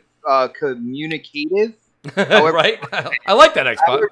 However you want to say it, but they said that they will have more information. They will be more susceptible to answering questions and stuff in the months ahead. Now they already stated that they weren't going to show anything at the Game Awards or whatnot. So what it comes down to is they are going to have, and they said that they are going to have some information drop, but it's not. First off, it's not going to be in December. All right, and this is from me. Yeah, I am your Halo guy, Mooch. You know this. Oh, absolutely. It is not going to be in December. It is not going to be at the Game Awards, the Video Game Awards show. I would say more like I would give it until like maybe like early February, early mid-February, something like that. Then we're gonna get a pretty chunky info drop on it and have it kind of like move from there. Unfortunately, when it came to Halo Infinite, again, I know a lot of people they point to Craig and all that good stuff. A lot of the problem with Halo Infinite is its art style. All right, the art style where they were trying to go back to the more simplistic armor sets and stuff for the enemies when it comes to they unfortunately I get it. Old Halo and what they're doing is the story and everything, they're not touching that. All right, they're not then why do they hire Joseph Staten? He's a story guy. Dude, some of the hires and stuff like that, dude, I scratch my head when it comes to that whole thing. You know what I'm saying? I don't think it's that difficult to understand. There's an issue with the story. So they hired the guy that did the majority of the Halo stories for Bungie. Off of what we saw from the gameplay. Why would there be an issue with the story at that point in time. So- Please enlighten me. They know more about this game than we do, Xbot. We only have seen what we saw in the gameplay. They know the full story of the game. If they had took a closer look at this game after the bad reveal and said, hey, we got some issues here. We got some issues. And then look at, for a year ago, the majority of the directors on this game are people who aren't here now. Think about that. Yeah. That goes for the campaign, the multiplayer, all that stuff. It's not just people don't like the art style. Okay, that's the thing. It So really wasn't the art that's- style that people had an issue with. People had issue with the bad draw distance, the pop in. They had issues with really bad textures in some areas. Yeah. There was a lot of issues visually with the game that had nothing to do with the art style. A lot of hardcore Halo people wanted to go back to the old school art style. Ray tracing, yeah. No But ray tracing at launch. I think what it comes down to is what Spawn was saying a second ago, though. I didn't see all the memes of pop-ins. I didn't see all the memes of no ray tracing. The only meme Well, Craig is funnier. So Craig becomes the meme. He's funnier than a pop-in meme. It's true. Well, Xbot, you said it yourself when you said I'm scratching my head. I can see where you're coming from with that. But if they do bring in the Joseph Statons of the world, the storytellers of Halo, that's the release of the past. Well, I think, but that's why I think I've been saying this for a long time. Spawn just kind of said it, and I agree with him. I do think that you're going to see a delay past 2021. They are doing something major revamp with this. They're not just going to put a Band-Aid on it or put lipstick on it and send it out. They're not going to do that. Well, seemingly, An additional, and this is some sort of like negative food for thought, is there has been a rumor going around a little bit that they may want to try and do a Halo Infinite spin-off to some degree that will be more story focused. Something, it's from the rumors and stuff I read, it sounds very ODST style, like a real short single player focused, here's the world kind of thing. So, oh God, imagine if next year we get that. Like, imagine if we get like the taste of Infinite, and then next, and then 2022 is the full game. Story. The whole thing about the Halo Infinite story, like that general that you saw at the end of that gameplay, that is going to be the main villain for the first part of Halo Infinite. Like you're going to have a complete story arc that goes to kind of like your conclusion. Smacking heads with him. They're gonna have the other villains, the main villains, kind of like in the background. And then what they're gonna do is, instead of coming out with a Halo Infinite 2, quote unquote Halo Infinite 2 will just be the add-on story to Halo Infinite, and that's what they are planning with this game. All right. Okay, and so why did they tease Atriox if this fake brute force looking dude is the main villain? Why even tease Atriox? Well, because Atriox is kind of like he's at the head of that pyramid, right? And what they're doing is they're doing like they're gonna have a complete story arc when it comes to that general that we saw. But when it comes to Atriox, it's gonna be that bigger, long arching curve in terms of that saga. But instead of having I see now why Joseph Staten had been put in place, because that's bad storytelling. I'm sorry. You have an amazing antagonist. You have an amazing villain that was cultivated from Halo Wars. People love to hate him. We're not going to make him the villain. We're going to get his henchman over there. Henchman number 2. Come here. You're going to be the main villain of this game now. What? Yeah. Why not the guy that everyone likes? The guy that everyone wants to see go up against the Master Chief? Nope, not him. We want his little brother. Get his little brother in here. But see, you're breaking it down to a very kind of like simplistic thing here. Atriox is completely a part of that, but you're not gonna have your face-to-face head-on final battle of Atriox at the end of Halo Infinite. They don't. But this is what I'm saying. They don't have the opportunity to build up to that. They just don't. Like, their people are going to check out from this if the story isn't solid. Like Halo Guardian story was not solid. You need to come in hot. You need to come in with an amazing story. You don't have to kill Atriox, or right off the bat in the first part. It's supposed to be an ongoing game, right? Let Atriox keep battling Master Chief going forward. bring in some other things. That's right. But Dude, don't even hearing the can't- synopsis, I'm bored. Like as soon as I hear like, well, this is the beginning of a 6-part chapter, and here first you have to take out the minions, and here's the pyramid. you're not of going to hear how plot. many. You're not going to hear how many parts is going to be in it. Like No, but I they're get not- his point, they're and I not mean, gonna tell you that. that was But originally no, why the hindsight, now everybody Monday morning quarterback, everyone's so angry with Star Wars 7 and 8 that now everyone's like, well, 1, 2, and 3 were great. But remember, if you go back to 2000 or 1999 when, what was it, The Phantom Menace, I believe, came out, Yeah. okay, Oh, it's that poo-poo. it was hated. And that's because they went Poo-poo. so deep into the early years, it kind of, people were like, we're with this kid for too long. Let's get to the point. You know, Yippee. Midichlorians. right? Yeah, So, midichlorians. What are Who midichlorians? cares? We've never heard about midichlorians before. So like, right. So You know? let's be honest here. The most important part about Halo yes. is going to be the multiplayer. Yes. So Yeah. if that's the case, why did they have to bring in new leadership on the multiplayer side? Exactly. yes, exactly. Yeah. They had to bring in the person who basically saved the Master Chief Collection and put him on this project for the Halo Infinite's multiplayer side. If everything was good on there, why would they change leadership there? Absolutely. Yeah.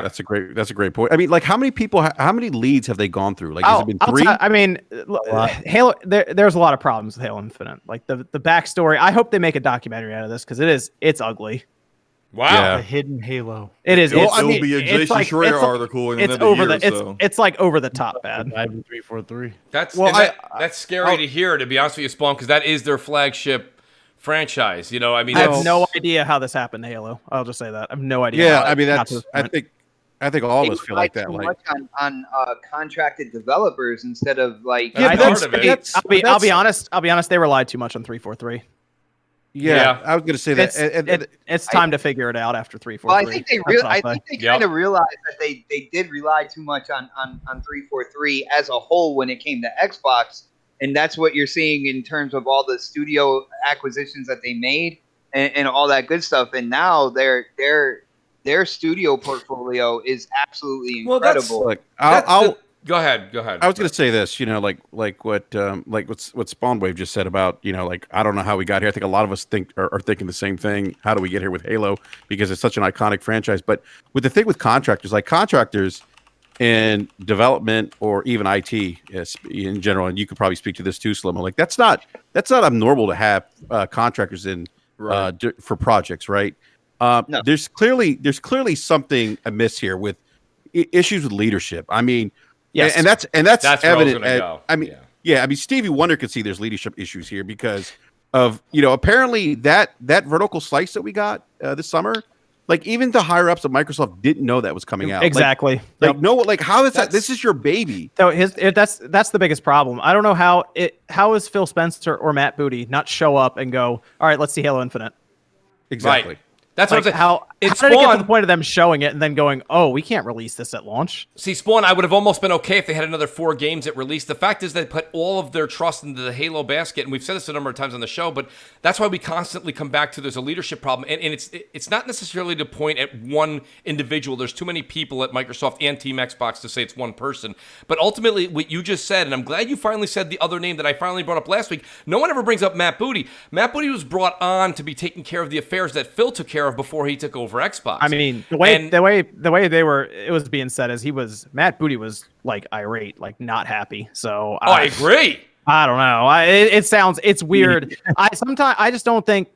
I don't know if Microsoft's super hands-off approach will work every time, like we're seeing here. I'm hoping this is. Exactly. I'm hoping this is a. That is it right there. I'm hoping this is a lesson. I'm hoping it's a lesson for them. This whole thing where they go, you know what? We want them to have creative freedom, but we got to go there and say, okay, look, this is what we're going to need because the other studios are doing this. How can we work that in? And Right. you know, I'll be back in a month and we'll do check-ins and all this Well, stuff. that's why Spawn over these past, year and a half, you're like, well, I see all these developers going over to the initiative and they're going over to 343. Why is that? They basically got a check handed to them and a promise note that says, we're never going to bother you. And, you know, where Sony doesn't really do that, we've heard a number of times with even God of War where they had to go back to the drawing board. But there's a little bit of balance in that, Mooch. Like Sony Absolutely. allows their developers creative Yes, they freedom. do. They Yes, can make they what do. they want. Yes, but they then do. there's quality control. Like we all know the story with Sony Santa Monica. It was like, okay, Exactly. this ain't good enough for God of War. You got to do Shuei better. was like, no. yeah, exactly. And so like Shuei said no. Microsoft seems to have got this approach where when it comes to their studio acquisitions and how they manage now, they had a bad rap about being micromanagers in the past. So now they're just completely hands off. It's like, you do what you want to do. We just supply you the money and make sure that all your stuff only goes on the platforms we want it to go on. Cool. Right. And they come out with something that could have been better if they actually pushed back a little bit. You know, that maybe Bleeding Edge needs another year. I don't know. Like, this doesn't seem to be a lot of content here. You know, it's that kind of thing. And it's just, they want these veteran developers that have been around for a long time, and really, honestly, guys like Obsidian, Ninja Theory, and even you can say Playground Games really don't need anyone to tell them what to do. I mean, but you can't have that same approach for everyone. But even they need someone to actually, they need someone to be hands on. Something similar has happened with Sony, seemingly from what's been going around with Death Stranding. But that was at least a higher quality game. But apparently Sony was caught off guard by what that game actually was when it came out. Yes. Or when it was finally shown to them. And I picture that with like, Phil Spencer and Matt Booty seeing Halo Infinite. It wasn't even like a high quality game technically with what was shown. Right. I like your comparison there, Spawn. I read many articles where Sony did seemingly get caught off guard with Death Stranding. But again, Death Stranding wasn't one of their flagship titles. Yeah. And it was probably, I would say, I don't know. I mean, you could tell me if I'm wrong. In comparison to the $600 million budget, Death Stranding was considerably on the cheaper side. Well, Halo Infinite, they built an entire engine for the game. Like, the 343 spent years building an engine. Yeah. If you let a studio build an engine, you expect them to build it around their strengths and what they can do best. And then it's like, here we are now with Halo Infinite missing the launch of the Xbox.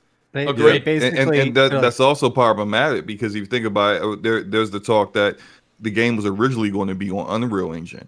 And then halfway through development, they started developing their own engine. Like, how many times have we seen that happen before and the game turned out to bad? Me, that's a problem there. That's where you go, you know what? We're going to get this done on Unreal, and then we'll revisit the new engine after Halo's done. Exactly. That's the way I would have gone about it. One thing we're not bringing up, and we just have to, is Microsoft is seemingly using Game Pass as we'll throw it in there and we'll fix it later. And to use as an example, we'll use Sea of Thieves. I think everybody on the panel will agree that Sea of Thieves is the game we all wanted it to be today, but it was not nearly that when it released.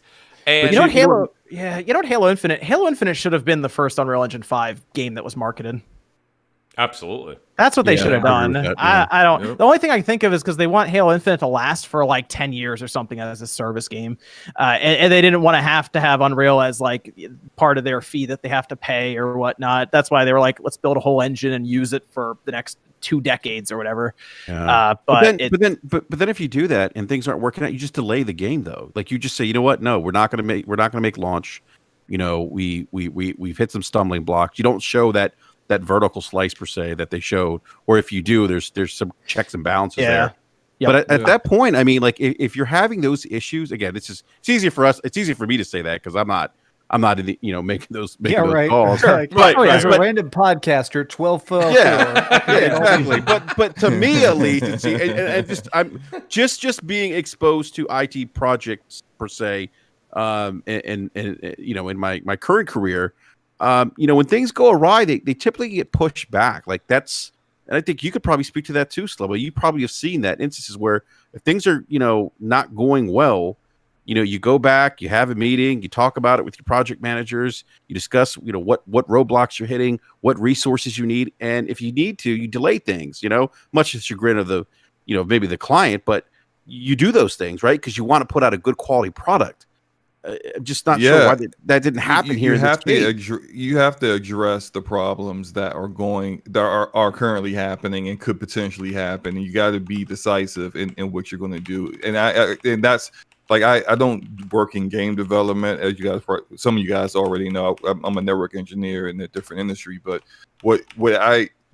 we see this often, and then we'll make a decision and we got to go hard towards that decision when we know there's a problem well ahead of time. But it just seems like with this, when they decided to make the decision to make Halo an ongoing game, this 10-year game, that was after they were all well into development of what this next Halo was going to be on Unreal Engine. If that's the decision that you want to make, you can, and you don't want to do this with Unreal, because then now you're tied to licensing out and giving Epic Games a ton of money for 10 years, then you just make that your next games project. Come out with a Halo game, finish that terrible story arc you got going on with this current trilogy, and then make Halo Infinite your new thing and then Flipspace engine would be fully matured. You would have given it all these years and time to develop it, and it's not being thrown together, haphazardly just to be able to get it ready for launch. Now everything is better prepared. It just seems like they were just so gung-ho with making sure that it was this particular brand of Halo was ready by the launch of the Xbox Series consoles, and it's just like they ended up screwing themselves. Yeah, I just want to say one thing. We talked a lot about the story, and then bringing back I forgot his name, Jason. Now I'm forgetting his last name, but I really think. Thank you. So just to kind of go back, 18, 19 years when Halo first came out, and then Halo 2 after that. Different world in terms of first-person shooters in the console space, right? Halo is in an interesting position because I feel like there's a lot of great multiplayer games on console now, shooter games on console, where Halo isn't just it anymore. It's just not. You have Call of Duty, you have Destiny, you have all these great games that have great, online presence. Yes, they do. To me, it's even more important for them to really nail the story. It just can't be bad story and solid multiplayer. I think they really have to nail. It's interesting you say that because, Spawn, when he first said the multiplayer is what really counts here, and I do agree with him because let's be honest, that is what it's known for. But the story, I think, is what will kind of get it back on its pedestal to get everyone to kind of be intrigued about it again. I think that the multiplayer, no one will argue that the multiplayer from Halo 5 is probably arguably one of the best multiplayers. It seems one of the best. It really satisfied the Halo camp, the casual, and the hardcore. Everybody. It kind of got everybody re-immersed into it. But it didn't keep anybody there. I mean, it's almost as good as Halo 3. Yeah. Oh, there you go. I know Spawn's a big... Spawn may be giving Xbot and Spawn on the channel right now. Having you guys both here is just great because I know you guys are just so diehard Halo. It's great to have you both here for this discussion. Oh, we should play Halo sometime, bro. Like I'm telling you. My gamer tag is Xbot448. I will look. We can add. Get a room, you two. Get a room. I legitimately knew Spawn was a big time Halo guy because, listen, I respect Halo, but when Halo then came out on the PC recently. And Spawn, I think you did a big thing. I don't know if you did a live stream and you were playing. And it was like played Halo on PC, right? And I just said, myself personally, just from my world, I'm a little bit more in Brap's camp here with the whole. I feel like there's so much going on, like where Halo was the predominant multiplayer game that I played for so long, and now I'm a little bit like. Unless they do something really drastic to the multiplayer, to do something to make it new and refreshing, for me, they've kind of lost me. So for me, the story. Halo 5 though. Oh, listen. Absolutely. No, well, yeah, they got to revamp the story from Halo 5, but I mean, the multiplayer was very good in Halo 5. Let me just I have a couple of super chats here. When Dingo says, people saying that the Ubisoft downgrade AC Valhalla on purpose has the same logic as believing PS5 is already in A1 and 8 teraflops. Shout out to Wendigo, appreciate that. And I'm probably saying his name wrong here, but SaneU.com says, Moore's Law said PlayStation is going to carpet bomb the release of Halo in 2021 with Metal Gear Solid, Silent Hill, Final Fantasy 16, Horizon, God of War, Returnal, and Gran Turismo 7. Yes, Moore's Law has definitely been... All that at that one point. I don't think that'll all come out at once, but I think he means over a duration of maybe 6 months. I don't think Silent Hill and Metal Gear Solid are going to come out the same year. No. And shout out to Showan. He says, in my honest opinion, Halo needs to stay away until 2022. And I think if you're a true Halo fan, I think you got to really get behind that. I think you got to get behind that. Right? I mean, Xbox, you got to get behind. Because listen, if you're truly a fan of Halo, which there's no doubt you are, this game needs help. It needs work, and let them work on it. Let them revamp it. Because if they go development cycle is that? Well, that's like 7 or 8 years. It'll be 7 or 8 years. Yes, they started in 2015, Spawn, and that's the problem here. And seemingly, they even restarted their story in 2018. So they kind of went back to the drawing board in 2018. It's just, like you said, heavily relied on 343. There's a reason Steve Ballmer's chair that he threw when Bungie left is still in the wall over in Redmond. They kept it there as a museum piece. But yeah, there's a couple other things I did want to get to tonight. Go ahead, Bit. No, I'm saying you might as well call it the new Cyberpunk if it gets delayed and all that. Buddy, you honestly must have read my mind. That's literally my next topic is Cyberpunk. And it's not necessarily the delay, but I mean, there's a lot between all the delays that we've seen on this game. We've seen some gameplay. A lot of people thought that the last scene of gameplay that they saw, they thought that the mechanics looked great. Some people were questioning some of the imagery. Again, because Spawn came in late. Spawn, I want to go to you on this. Spawn, 2 questions. What's your take on Cyberpunk 2077? Is this something we're overhyping, A? And B, where will you be playing it on day 1? I'm concerned that they've delayed it so much and there's been so much talk about it that the expectation is just never going to be met on this game. Same. Is my concern. Yeah. Like it could be the most, because some of the stuff they've shown, like there's been like slow motion, like videos put on Twitter of like the gun reloading and it looks super detailed and really good. Mm-hmm. But even that, I feel like people are even going beyond that because I mean, this is literally a game of the generation. It took all generation for this game to come out. That's right. Like this. Like we heard about it in it was a Twitter account get like made in 2013, I think. Yep. And that's when they announced it. Yeah. So yeah, it's been the entire generation. But I mean, I'm expecting a really good game. It's just will really be good enough for a lot of people because I almost feel like it's going to be reviewed even on a different scale than games that just came out this holiday. Right, I think it's going to get reviewed on it'll be reviewed on the Red Dead Redemption scale, on the Last of Us scale, right? It's going to get that kind of microscope. Where are you playing it, Spawn?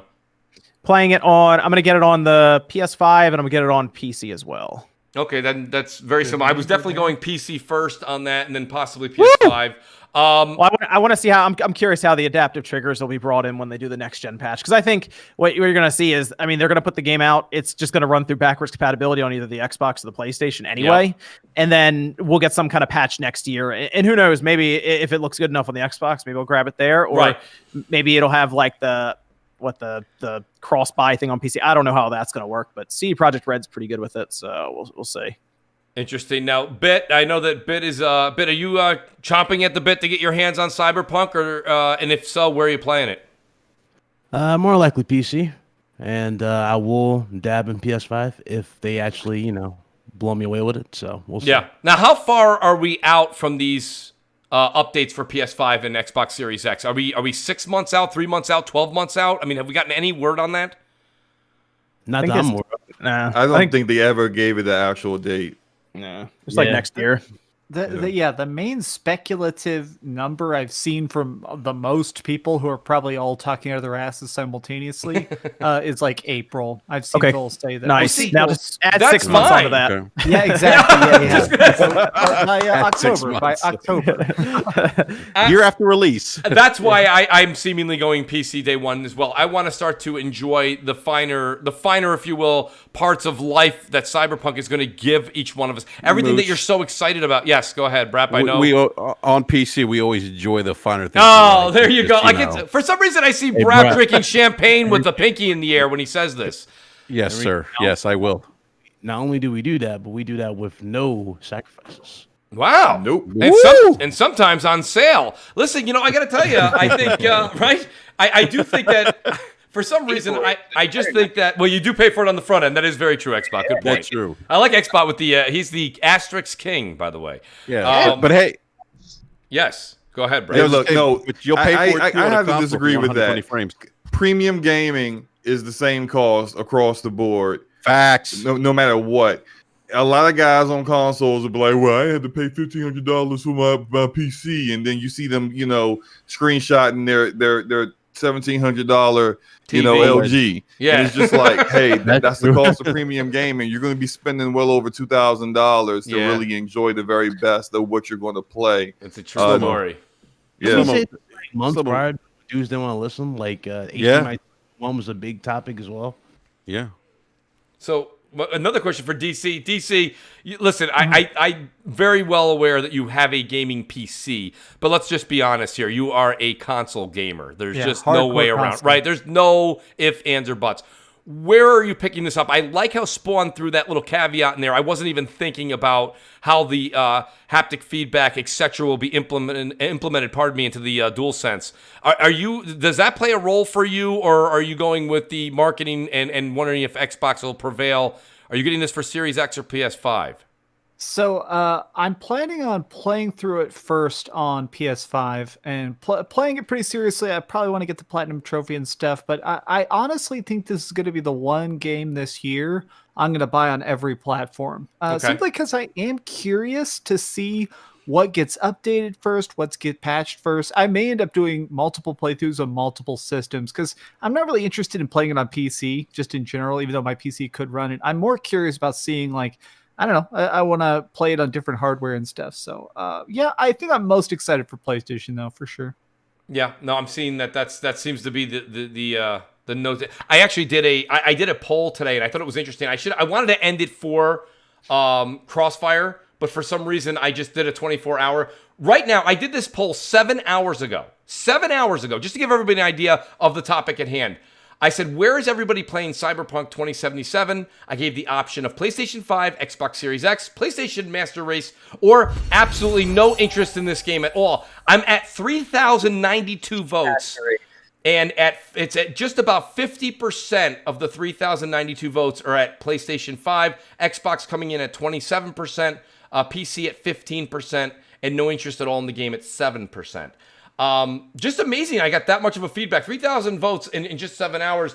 That was interesting, nonetheless. So my point being is I think that's the connotation here. I really thought that Xbox was going to take it home. And shout out to Marlesco. Thank you so much for becoming a Mooch Maniac buddy again. We missed you, Marlesco. Welcome back to the family. You know, that was one of the things that I wanted to discuss tonight. And one of the other issues is that Sony is permanently blocking the PlayStation 5 consoles, giving PS4 access to the PS Plus collection. Did you guys see this, or you did not see this? I did see that, and some people figured out a workaround, and I think they've had their accounts banned now because of that. Well, can I say something? And guys, tell me if I'm out of line here. Isn't that rightfully so? Like, right? Like, it's. Wait, well, how's it? Explain how. So what's happening is, so DC, when you are a owner of a PlayStation 5 and you have PS Plus, you're entitled to the PlayStation Collection. Those 15 games or so. Some of them ranging from PlayStation's first-party games. Oh yeah, those. Yeah, I know. Fallout 4. Right. Those, yeah. Well, what people, as Brap was saying, and I have the article here. I read through it. Basically, what some people have been able to do is get a workaround where you're able to now. Let's say you had a PS4, DC. I could figure out a way to get my PS Plus collection games to you, a friend of mine, on a PS4. Are they streaming a PS5 or like, because there's the remote play for PS5 on PS4, or are they straight up just installing it on a PS4 and playing it? They're straight up installing it on a PS4 and playing it. And how's that working? I don't know how they're actually doing it here. I'm looking to see how I heard there was something. Now I don't know this for a fact, but I heard that the way people are doing it is that if you have a PS5 and a PS4 and your one account, you would then, like, of course, log in on PS5 with PS Plus. You have now the PS collection, and then if you go back to the PS4, you just seem to have access to it on PS4. So here's the article. It says PS4 players access the collection by signing into a PS4 account on a PS5. The next-gen perk automatically unlocks as a cross-gen addition to a user's account. This means that anyone with a PlayStation Plus membership can get access to the 20-game collection just by signing into a friend's console. I mean, that doesn't sound too bad. That sounds like Sony's fault anyway. I don't know what it does. It definitely does. Like, it doesn't sound evil to me. The fact that their accounts were banned seems dumb to me. Well, people. Here's why their accounts were banned. They were actually selling access to their accounts to people. Okay, well, that would do it. Yeah, So that's and I, because I was thinking the same thing. Like, well, that doesn't sound like a big deal. And then I was like, oh, they're selling access. Like, people were selling access on eBay to their accounts. Oh, well, you can't do that. That's the extra layer where it's like, this guy's eating a burrito and he was arrested. That's like, what? That's part of their terms of burrito. service. Yeah, I think that's part of their terms of service anyway. Yeah, that makes complete sense now. Just something it's a 2-month ban, by the way. Oh, it's only a 2-month ban. Yeah, I thought it was a so the permanent account will be ban. banned for 2 months. Well, actually, the console will be banned permanently, and the account will be banned for 2 months. So they're actually banning the console permanently. They're banning the console? That's what it says. Yeah, that's hysterical. Like, they're like breaking it. Like the MAC, yeah, banning like the MAC address or something on it, the identifier for. You can block the MAC address from accessing PlayStation Network, and it's a wrap. Wow, this is great about having slow-mo on. Slow-mo knows all the ins and outs of that system. Yep. Well, that's great, guys. No, here it is. It's just about 9 o'clock in New York. We've had an amazing show. This is our post-Thanksgiving edition. Even contemplated taking the week off, but I said, you know what? There's just so much still to talk about, so much going on. People are enjoying their games, seeing all these great screenshots, and then this amazing panel I was able to put together to have these discussions with. And thank you so much, everybody. Hey, Mooch, Yes. real quick. Speaking of... It's impossible. Yeah. Hey, Mooch, speaking of amazing, you know what's amazing? What's that, Brad? Demon Souls. There it is, folks. Demon In case Souls you is did not amazing. know, Demon Souls, and it's something I did have that as a topic. I won't bring it up in a full topic format, guys, because it is 9 o'clock already. But I was wondering, which do you guys think, just as a collaborative effort here, which do you guys think is the biggest system seller for Sony? I originally thought it was going to be Miles Morales, but it seems Demon Souls may be selling consoles left and right to the hardcore. Which do you think is this year's system seller for Sony? I still think it's Spider-Man. Yeah. I think it's hard to say. I'll be honest. I think most people are buying it just because there's just so many millions of people that love PlayStation now. They want to jump onto the next cool version. I would vote Demon Souls though, because I feel like the hype around Demon Souls seems much more passionate. It definitely seems that. And I mean, that was one of the things that I had said in a video I'd done a few weeks ago. I said, you go back and look at Demon's, and people say, well, Demon Souls came out on PS3. But when it came out on PS3, that was before the Souls era began. Now the Souls, that Souls collection of games has an unbelievable following. So I agree with you. I do think that Spider-Man, 18 million, right? Or maybe 20 plus million now. 2018's Spider-Mans have sold on the books. So, I mean, we can't kid ourselves. Spawn may have a point. Miles Morales probably was Spider-Man's selling more. That's it's selling more on the PS5. And it has a mascot, and it's Spider-Man, and it's Team Rainbow. Yeah. Do we have a number yet, Spawn?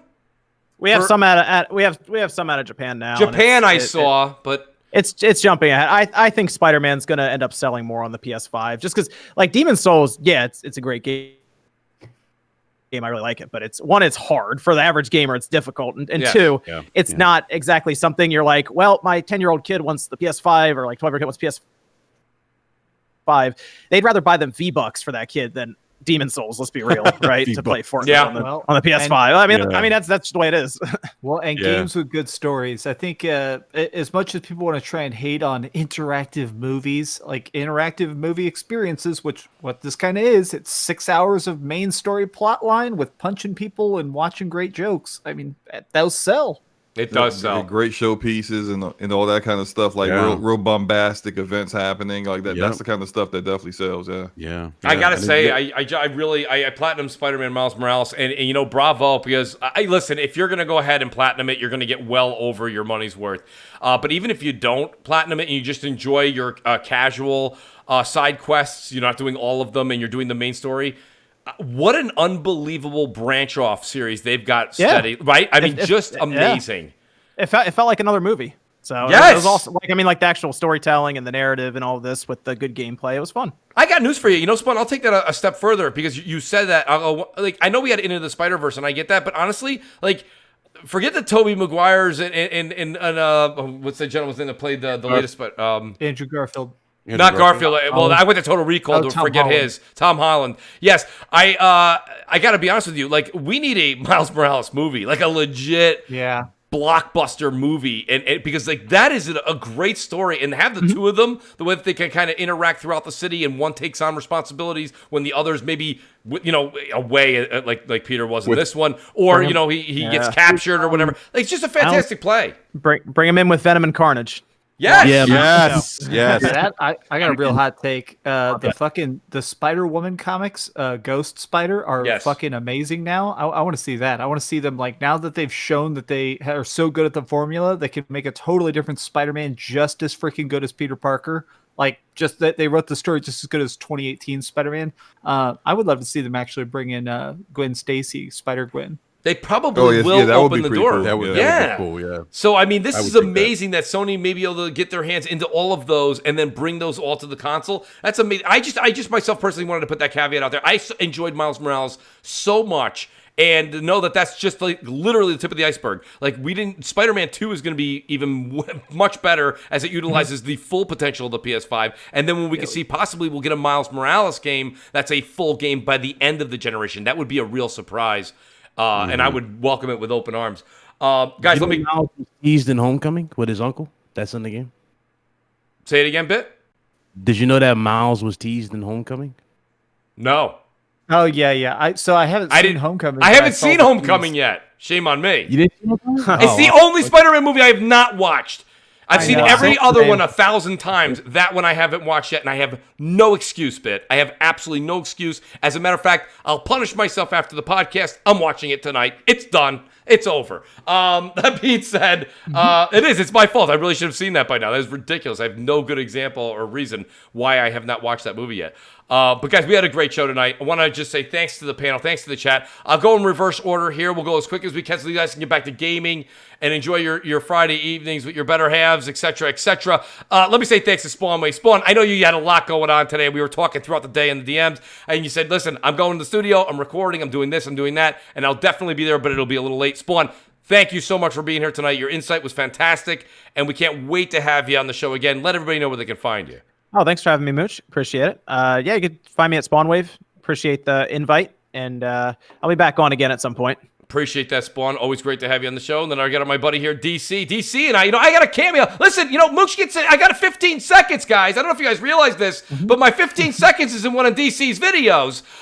He did a picture-in-picture, a full review of the PS5. One of his review points was the picture-in-picture. So he says, hey, I need someone to help me out with this. I said, DC, I'm on right now. He goes, great, let's link up. We did it. He gave me a shout-out. DC, great, and thank you so much for that shout-out. I appreciate it in the video. But, buddy, awesome to have you here as always. And let people know where they can find you.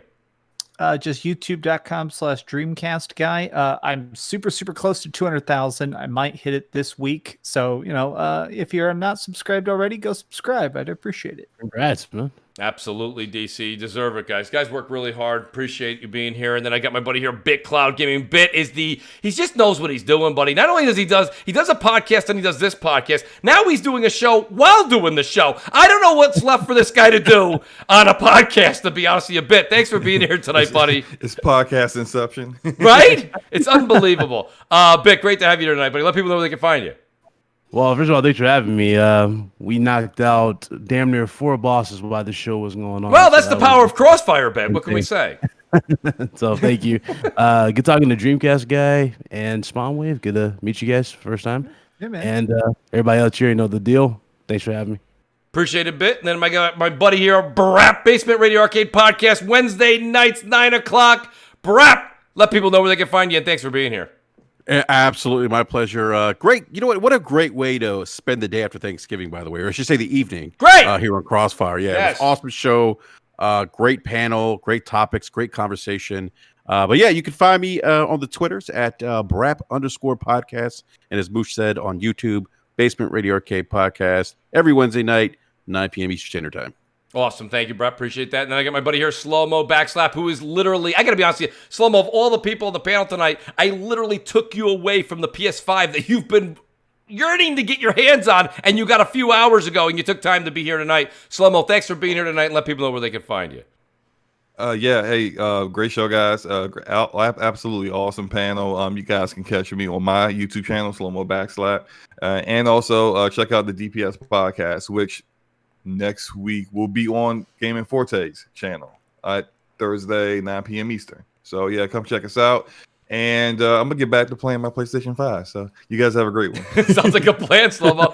I'll do a couple of quick plugs here. The guys couldn't make it. Shout out to Gaming Forte, who wrote me earlier. He could not get out of work. He was in the chat hanging out with us earlier. So shout out to Gaming Forte. His information is all up there on the screen. Do check him out. He does the DPS podcast with Slow-Mo. Just great work by both of these individuals. And then Xbot448 had to leave early. Well, not early.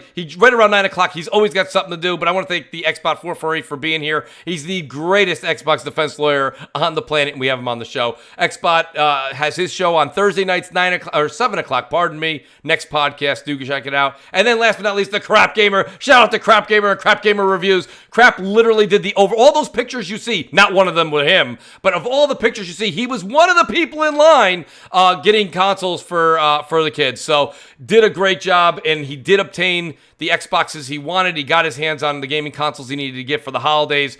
So Crap said, listen, I got no energy left in the tank. I'll see you guys next Friday. So shout out to Crap Gamer Reviews, and we will have M&C show on his channel this Sunday at 11:30 a.m. And guys, there's my information right there. We're so close to hitting the 10,000 mark. Let people know. Call your aunts, your uncles, your cousins. Be like, this Mooch guy's not so bad. He's pretty loud on Friday nights. Hit the subscribe button. It takes about 1.5 calories to click that button. It's not much work. It's really not bad. We'll see you guys next Friday, 7 p.m. Eastern Time. Check out the Mooch78 as well on Twitch. We are starting our stream tomorrow of Demon Souls on PS5. That being said, guys, enjoy your weekend. Peace out. Good night. And thank you